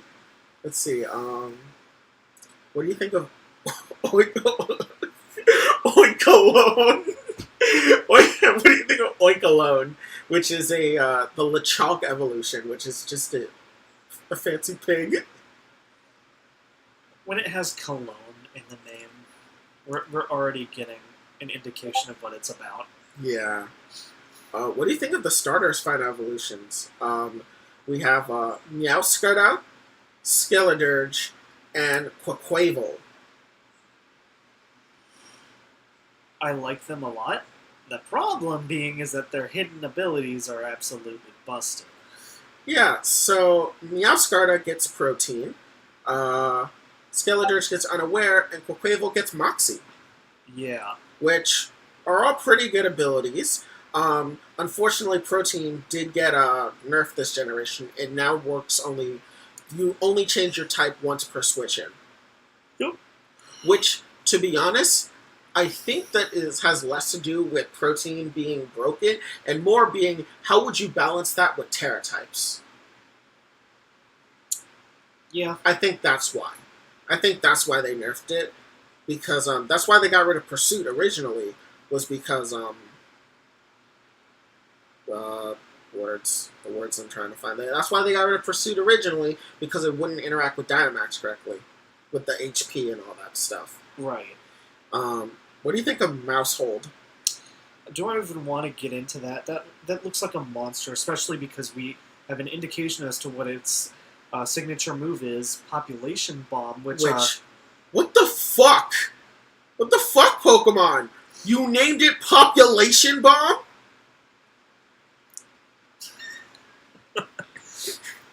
But, yeah, it's supposed to be a move that hits you 10 times, and it's 20 base power, and I think it's just like an explosion of Mouseholds. Which, I kind of like the name. Mousehold. It's punny. You see Goldango? I do, yeah. Oh my god. Then we also have the quartet of Chinese-inspired legendaries. Wo Xian, Xin Pao, Ting Lu, and Xiyu. What do you think of them? First of all, that pronunciation was amazing. Second of all, they all look very interesting. I think Xin Pao is going to be the most broken one because it has defensive intimidate off of 135 attack and 135 speed and has sword stance. But actually, no, the abilities are more broken than that. The abilities lower your attack, lower your that specific stat by +1 at all times, and it affects everyone on the field that isn't itself. Yeah. So basically, you will never not be at minus. You will never not be like lowered on your defense. Like even if you go to +6 defense, you'll still be lower. Because I think it changes like your base stat by 1 or something like that. Ugh. I like Orthworm. It's the Alaskan Bullworm! That was my first. I was like, holy fuck! It's the Alaskan Bullworm. I really like what's it called? Where is it? It's the other dog, not Mabostiff. The Houndstone. It just looks like an old man, and he has a gravestone for a head instead of a candle. It's just I like it. I think you like it because they're based off of Malteses. I'm biased, okay? I'm very biased. I have a Maltese and a Maltipoo. Also, what do you think of Flamigo? Honestly, I hate it. Like, it's my second least favorite because it's literally a garden flamingo. It's a garden flamingo. And they were like, how do we name it? Let's just take the M out. Let's take the N out and make it Flamigo. Yes. Spanish pun, very funny. But also, they literally took a garden flamingo and just twisted its neck in a knot, and boom, new Pokemon. This is the least creative Pokemon I've ever seen in my life. I love it. It's but hilarious. I will say, my least favorite Pokemon, that award goes to Bramblin. The fucking tumbleweed-looking Pokemon. At least it evolves into Bramblegast. But Bramblin, I don't know. I'm kind of not feeling Tatsugiri. Ah, come on, it's a sushi Pokemon. You gotta love it. I'm not a big fan of sushi, though. That sounds like a you problem. Whatever. I also really like Tinkaton. Because, do you know its Pokedex entry? No. So basically, what it is when it was younger. So when it was its first stage form, it got, like, bullied by other steel types. So a second stage form started cleaving the metal off of Pawniards and Bisharps to turn into a hammer that it then used to chuck metal parts of Bisharps at the flying Corviknights to knock them out of the sky. It is the definition of I chose violence. It was like, violence isn't the answer. It's the question. That's the question that Tinkaton asks itself every day, and it's like, yes! Yes, I will! Steel on steel violence. But, God, I really like the designs of these new Pokemon. I can't wait to play with them. Oh god, one of them's literally called Bombardier. Yes, Bombardier. I hate it. I hate it. I hate some of these names. I love it. Ugh. Varoom and Revaroom. Oh my god. I swear the naming conventions in this generation are so bad, but they make them so lovable, I swear. Yes. Also, congratulations to Pokemon number 1000, Goldango. Of course they made the number 1000th Pokemon pure gold. That derpy fuck is Pokemon number 1000. So we've now crossed the 1000 threshold. We are now at a total number of 1008, with three more Pokemon expected to being revealed, being Paradox Suicune, Paradox Virizion, and the third legendary Pokemon. Yeah. And that would bring our total to 1011 Pokemon. Yeah. That's a massive milestone. Oh god, when I started I started with Pokemon back when they were less than 500. Yeah, okay, come on. It was nearly 500 back then. It was 498. 493. 493. They were 7 off from 500 back then. Counting forms, we were at 500. But yeah, we started with Generation 4 with Diamond and Pearl, and damn, we're in Generation 9, and we just crossed the 1,000 Pokemon threshold. Yep. I knew it was going to happen eventually, but it still feels like it just snuck up on you, didn't it? Yep. Anyway, I think that's all of our media segments for today. I think we're feeling pretty hyped for Scarlet and Violet, but you'll have part of our review next week after we've played it. And hopefully with a better setup, because let's face it here, it's not ideal having a black screen, but hopefully we'll be ready by then. Hopefully. God, I love this Pokedex. Yeah. But so moving on to our politics segment, I want to get the more negative, problematic things out first, so we can end on a good note. Yeah. So first thing that we should talk about is, well, Donald Trump's running for president. Which, let's face it, it was announced last week that he would be announcing it today. The announcement of the announcement. So, not too surprised, but let's face it. He announced his bid last night. This can lead to a lot of implications. So, the biggest thing is that this will inevitably tear the Republican Party apart. Donald Trump is a massive cult of personality within the Republican Party. He has carved his own MAGA-sized niche within the Republican Party, and that's, I think, a third of the party, if not more. And he's going to be going against Ron DeSantis, the more establishment candidate that most Republicans in the upper echelons want. And it's going to be a brutal fight, because Donald Trump will pull no punches. He's already been name-calling DeSantis, calling him Ron DeSanctimonious. Which, that name is too smart for his audience. And so, this is going to destroy the Republican Party, because no matter who wins, the other side's not going to do much better in the general. I don't want to be... If Donald Trump wins, then it's going to be him versus Biden, and there's still going to be a sizable amount of people that are still never Trumpers, versus if Ron DeSantis wins, there'll be a sizable number of Trump supporters who won't go out and vote, or Trump may go for a third-party bid.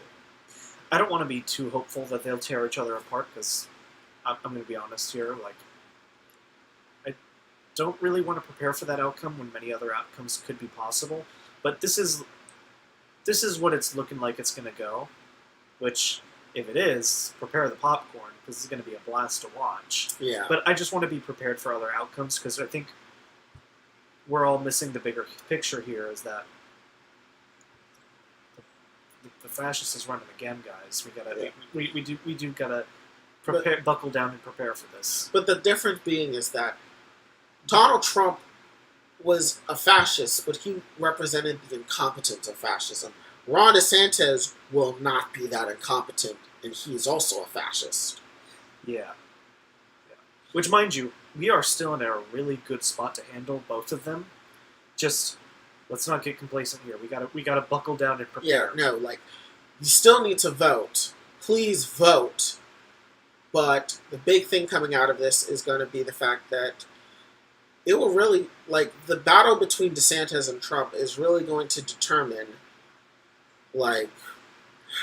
how easy Joe Biden has it. Because Joe Biden will have a harder opponent in Trump if Trump wins. But if DeSantis wins, it would prove that the Republican Party is now fully shifted into, like, the general Republican populace has shifted over to fascism. Yeah.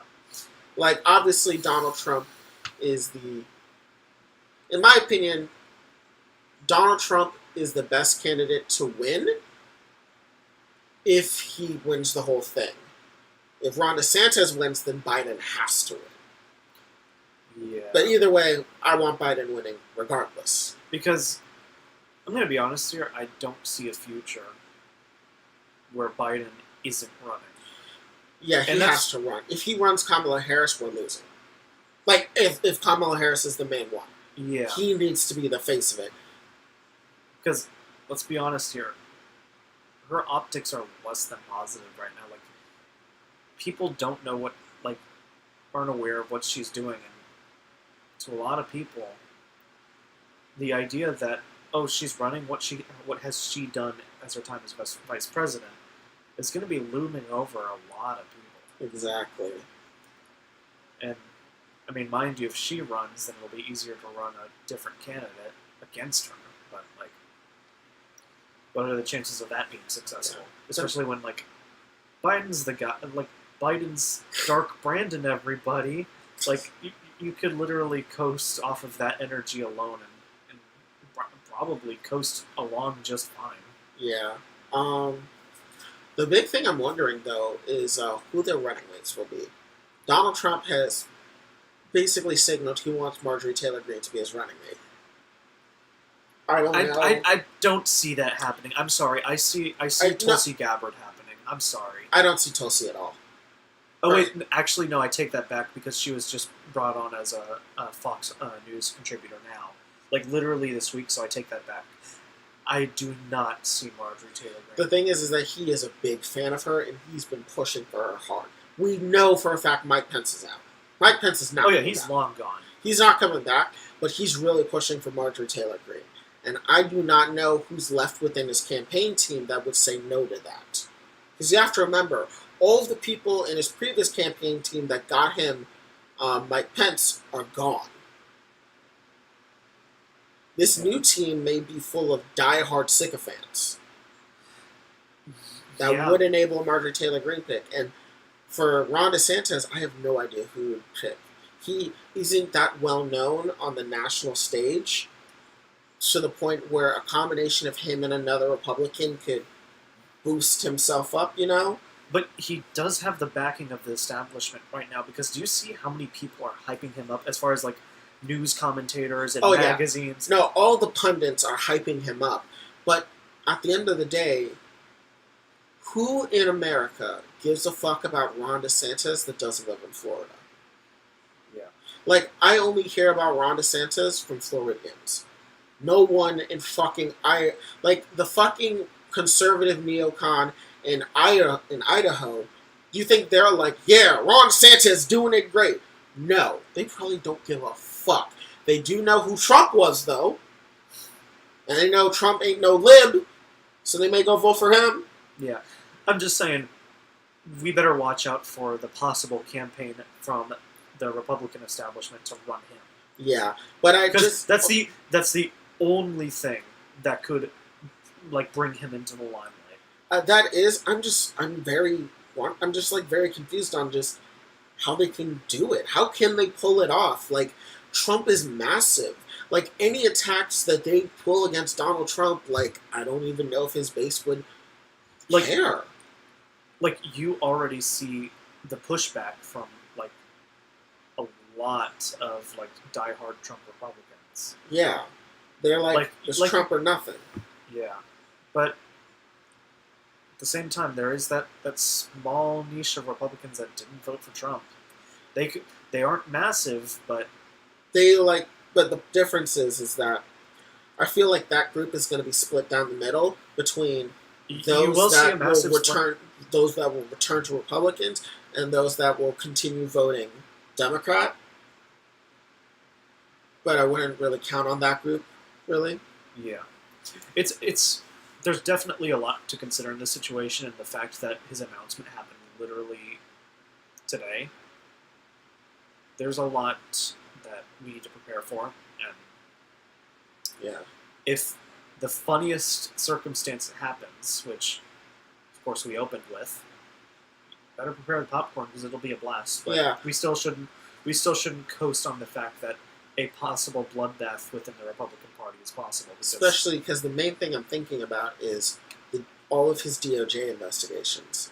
If he gets pulled from the campaign trail early because of his investigations, then Ron DeSantis can build goodwill with the people by saying, like, oh yeah, I'll free Donald Trump, which would be our worst case scenario. Yeah. So, on some level, I kind of don't want the DOJ investigations to go at that hard, because if Trump gets pulled out too early, Ron DeSantis could build up a coalition with Trump supporters on the guise of freeing him. Yeah, I see your point there. I don't feel comfortable, like, saying halt the investigation. No, not like halt it, but like, don't pull him out of the race. Maybe if he makes it to, like, honestly, I don't know. Like, I want him to go to prison for all that he's done, but I do not want Republicans to circle the wagon around Ron DeSantis because Trump was out and all of the Trumpers decided to go to DeSantis because he promised to free him. I don't know. Just that path of possible outcomes. I don't know. Just something rubs me the wrong way about that. I gotta think on it more. Okay. Yeah. What was I gonna say? But overall, Trump running is going to be very interesting. Again, I definitely think the highest likelihood for a running mate is going to be Marjorie Taylor Greene. Yeah. Again, before her confirmation as to being a contributor on Fox News, I would have said Tulsi Gabbard, but I don't think she would have been able to do it because, in the eyes of the public, she was still a Democrat as recent as last year. I mean, yeah, but... And also, like, what strengths does she bring? She's a woman. Okay, no. No, what strengths does she bring? Like, do you think neocons care that she's a fucking woman?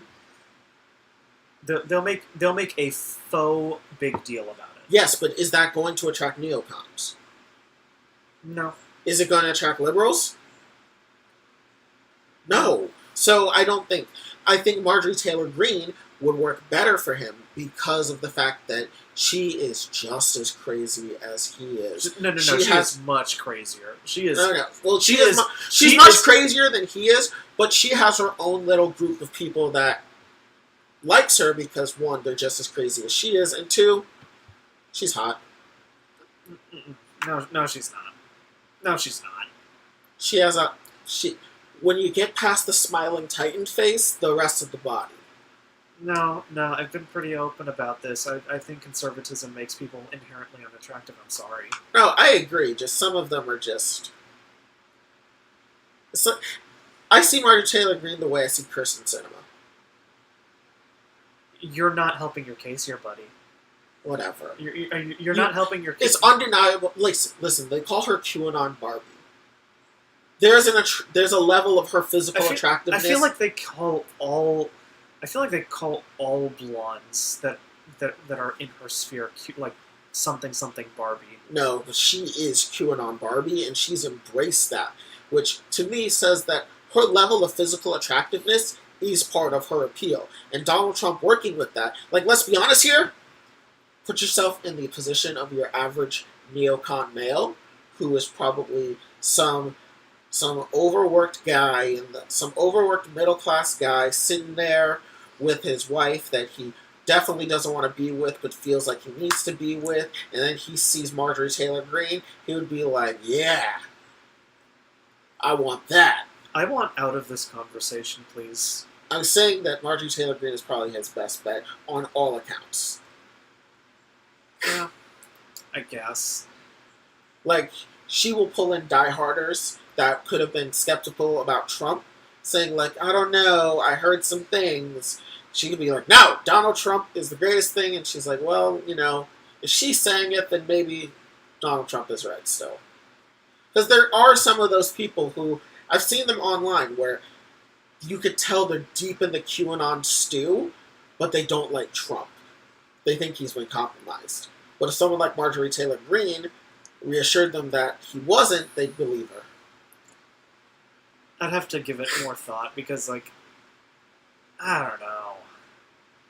Obviously, she's been one of the picks that has been discussed the most in recent times. I mean, Trump has just demanded it be her multiple times. I'm not willing to place my bets on it being her, though.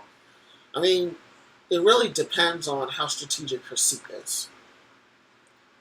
If it's a seat that can be easily replaced, I see more likely the Republican establishment going through with it than if her seat is strategic, then they may have to, they'll hold her back as much as they can. Yeah. But anyways, moving on. Let's go ahead and, since we got that out of the way, let's go ahead and discuss the big one. The state of the midterms. So we definitely, thankfully, us skipping a week didn't make an impact because last week on Wednesday, we actually didn't know much about how the Senate or the House was going to end up swaying. Exactly. But as of today, we have news that we will be strengthening our stranglehold on the Senate, but we have in fact lost the House. So we have lost the House. However, I think there's only been 4 or 5 seats, which means that Republicans cannot do what they normally do when they have the House, which is that, so how it works is when votes are happening on the House, not every member of Congress is there.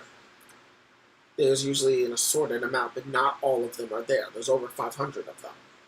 Because of that, since it's so narrow, Republicans now have to be there. They can't focus on go on vacations. They can't focus on, going on their little fundraising tours and schmoozing with the 1% and all that shit. If something happens, they gotta get their ass back to Washington. And I don't know how many of them are going to be committed enough to be that disciplined. I feel Democrats will be because they're in the disadvantage. And they know that if they can squeak something by here, then the Senate's all theirs. Yeah. Because for conservatives, it's going to be hard. Because even if they pass something in the House, there's no guarantee they'll get it done in the Senate. And for conservatives, like the conservative congressmen and women, that may mean that they may skip on some votes, feeling that, I'm not needed because it's not even going to pass type thing.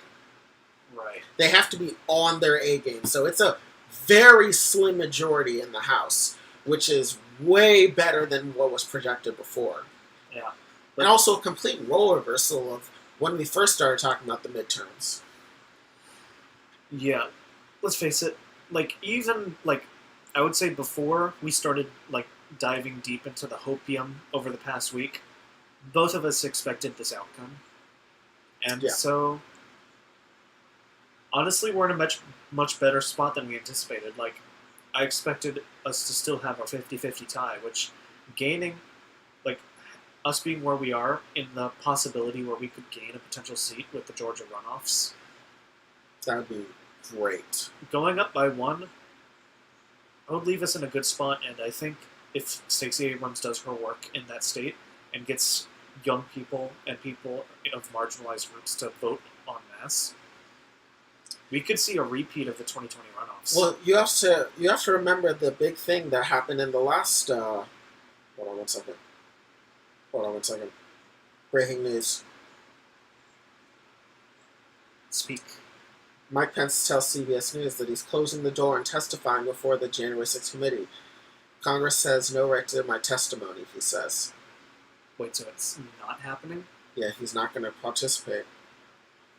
I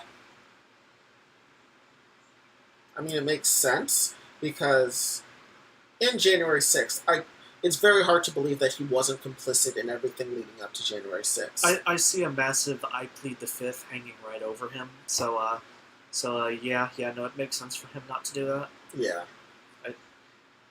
Because let's face it, if he testifies, he's going to be implicating himself in a lot of stuff. Yeah, he was definitely all for the coup until he realized just what he was doing. No, it's when he realized it wouldn't go through. Yeah. But back to what we were originally talking about with the midterms, we did really well. We got a lot of trifectas, meaning we took over like the legislative branches of the state governments. Can't speak, jeez. So, anything to add about the trifectas? Not much. I would say the big Senate races that the media focused a lot on, which would be the Fetterman and Warnock races. Again, still in our favor. Warnock won by a decent margin, and it's running into a runoff, and Fetterman won, which Fetterman! Woohoo! Yeah. Even after he had the tragic stroke, he is back. He's in office, and did you know people were trying to clown on him for the pictures he took with his wife after winning? What happened there? So, like, they took pictures together, and his wife, like, was posting all the pictures, and she seems, like, more front and center than he does. And so conservatives are talking about how, like, oh, I see how it is. Now I know who my true senator is. Or, like, oh my god, is it take a hooker to work day or something like that? Like, basic conservative brain rot. First of all, disgusting. Second of all, see, I'm not conspiracy brained, so my mind doesn't immediately go to that. My whole thing is, you're just jealous that he won and he has a hot wife and you don't. Not wife. What? I don't have a hot wife. I have a hot girlfriend. Not you! I'm talking about conservatives! Okay, you were speaking directly to me? No. I was like, what are you talking about? But, Oh, so you're saying you think that they're jealous of... yes, they're jealous of Fetterman because Fetterman is a senator and not Oz, and Fetterman has a better looking wife than they ever have. This one. This is the one where they're complaining about. Oh, that's actually an adorable picture. I love it. Exactly. It's just him and his wife, and, like, they're all, like, posting, like, all these Republican, like, Twitter accounts, like, Clown World. They're just, like... You know. I know. Yeah. But see, like, look at this shit. Like, it's just so fucking dumb. Like, this is how they fucking cope. Some of these pictures, man. It's so dumb, but Republicans have not been taking it well. I know the folks down at the Daily Wire were ass mad. Ben Shapiro, Michael Knowles, Matt Walsh, Candace Owens, all of them were so fucking butthurt. It was so great to see. They were expecting this big red wave, but it was a mirage.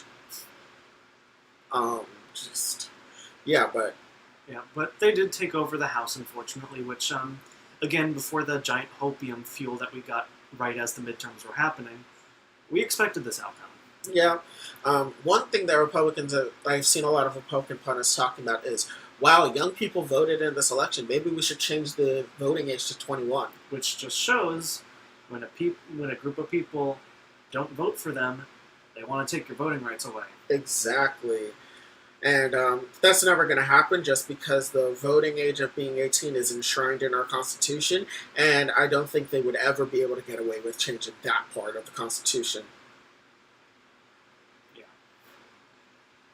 So, oh my god. They're just so mad. But I want to move on to our next topic, which is Elon Musk speed running the death of Twitter. Oh, it's so good. Like, he bought Twitter for $4 billion, and it's now estimated that it's around 8 or 9 billion now. Exactly. And the reason why everything went downhill so fast is for a multitude of reasons.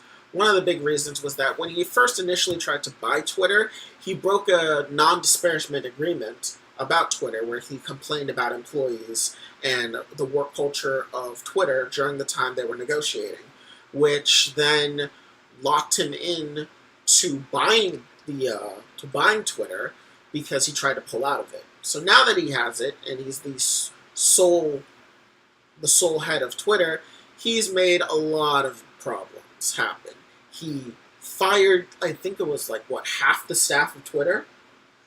And then begged for them to come back. Yeah, he fired half the staff of Twitter, and then basically was just like, we're going to make this, the town square, free speech absolutism, which went all wrong. First, he had to hire back a lot of the people because the people he had were influential in making sure Twitter works well. Then he tried to change the verified checkmark system, because he, oh my god, so I really wanted to make a joke when this announced, because we were live when this announcement was made. Yeah. And I wanted to make a joke. Oh man, it would really be a shame if someone got verified as Elon Musk himself and posted something very incriminating. That would have been that'd be. I mean, you shouldn't do it because that would be bad. But if only some wondrous hero out there would do it, that would be amazing. Not that I'm advocating for it or anything. I so wish I went through with that joke. But, yeah. But it actually happened. People started posting some really incriminating things, and actually caused some companies stocks to tank because of it. Yep. And that makes advertisers very unhappy. And advertising is kind of how Twitter makes its money. Twitter, if you've ever been on Twitter, you scroll a couple times, there's an ad tweet. Right now, I'm looking at a Mountain Dew gaming tweet. Scroll one or two more tweets, it's a Google ad. Scroll a little bit more, it's McDonald's. A little bit more, IGN. They thrive off of ads. And so with Elon Musk basically destroying the verified system, now you have all these advertisers pulling out because anyone could pretend to be whoever. What was that pharmaceutical company that someone impersonated them and said insulin is now free? Yeah, their stock tanked about 5 or 6%. Yeah. And this has now locked him into a death spiral because how he paid for Twitter, because Elon Musk, as most billionaires, they don't have their full value in cold hard cash. They have it in stocks, which they have it in stocks or in properties or in projects. Which for Elon Musk, majority of it is in Tesla. And so, being the majority shareholder of Tesla, he used some of his Tesla stocks to front the bill. Problem being is that because of his unpopular decision with Twitter, he now has to spend more money on it. But because Elon Musk is now the head of Twitter, and because his popularity determined how Tesla stock goes up, Tesla stock has been going down, meaning he has to take more stock to pay for Twitter, which is going down because he's unpopular, which means that the stock for Tesla is going down, meaning he can't pay off the bill. And he got a lot of money as loans from a lot of banks and from a bunch of Saudi corporation owners. And, well, they're going to come to collect for their money that they loaned him. And if he defaults on the loans, he's losing everything. And right now, I don't think he can stop the bleeding.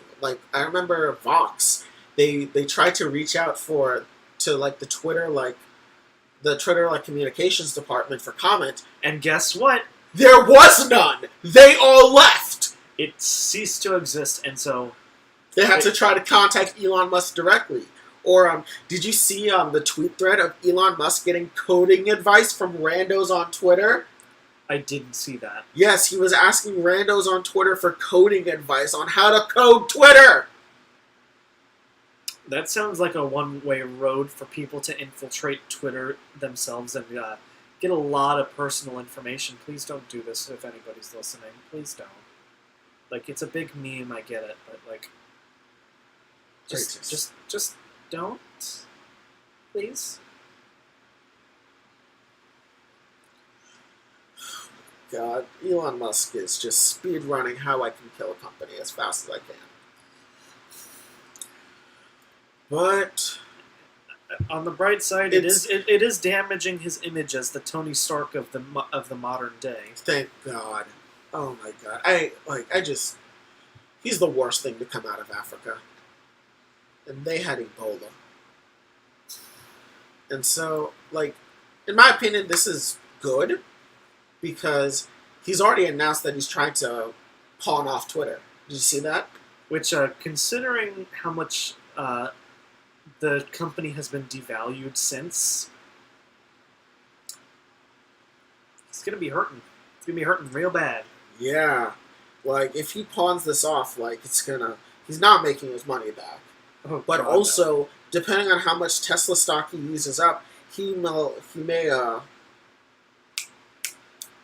lose his majority shareholder status, meaning that the other shareholders can oust him from Tesla. Oh God, that's right. Imagine.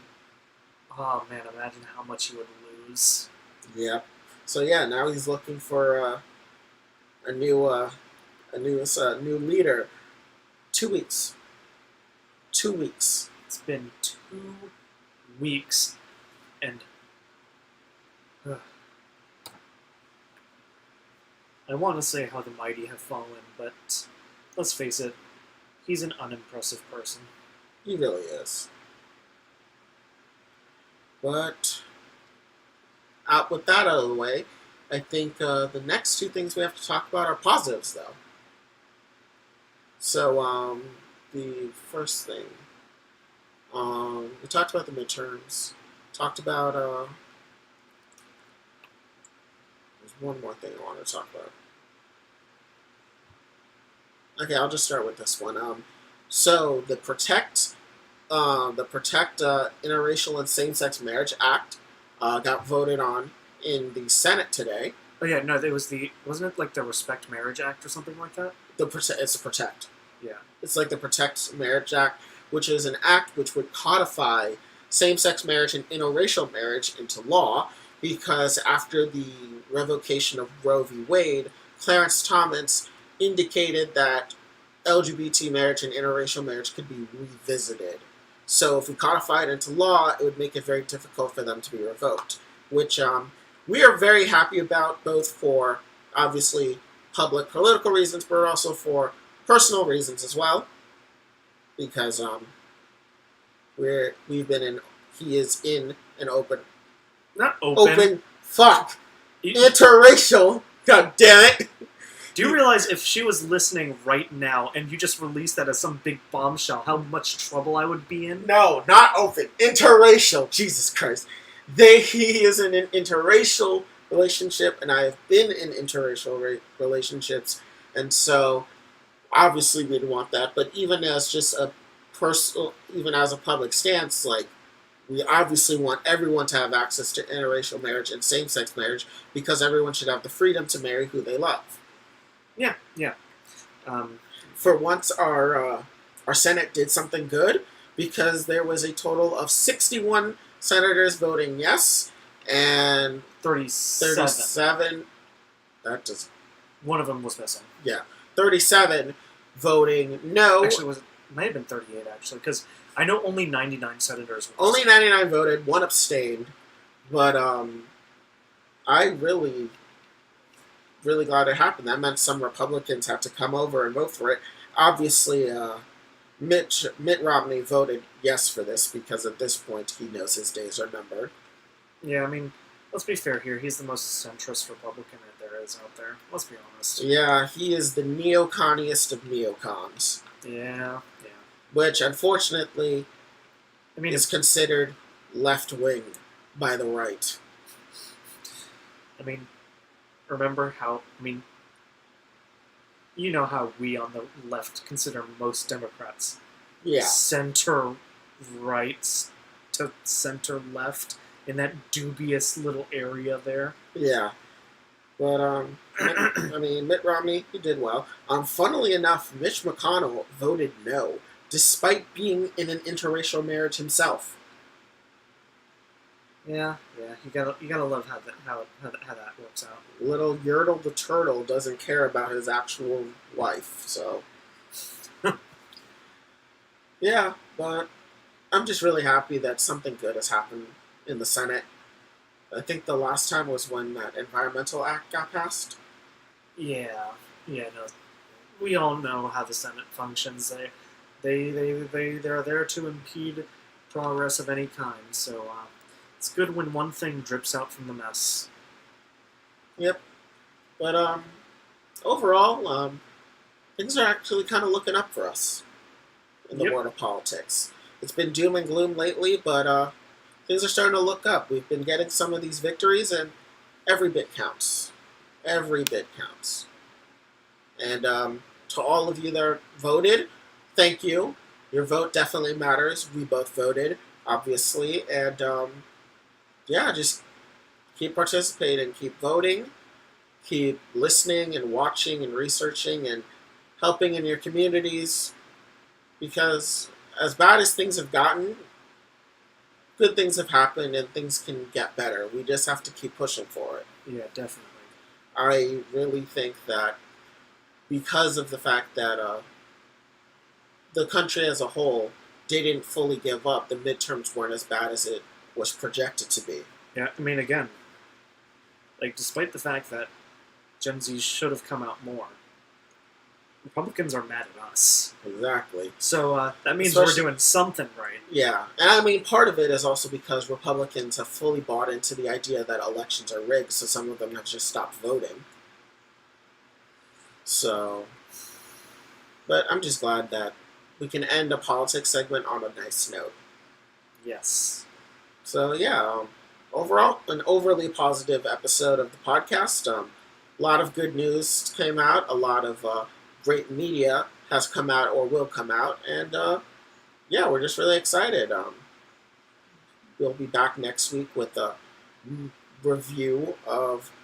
our review of first impressions of Scarlet and Violet, final episode of Andor, and I guess whatever else comes out. Yep. So I've been your host, Sovereign. I'm Shiny.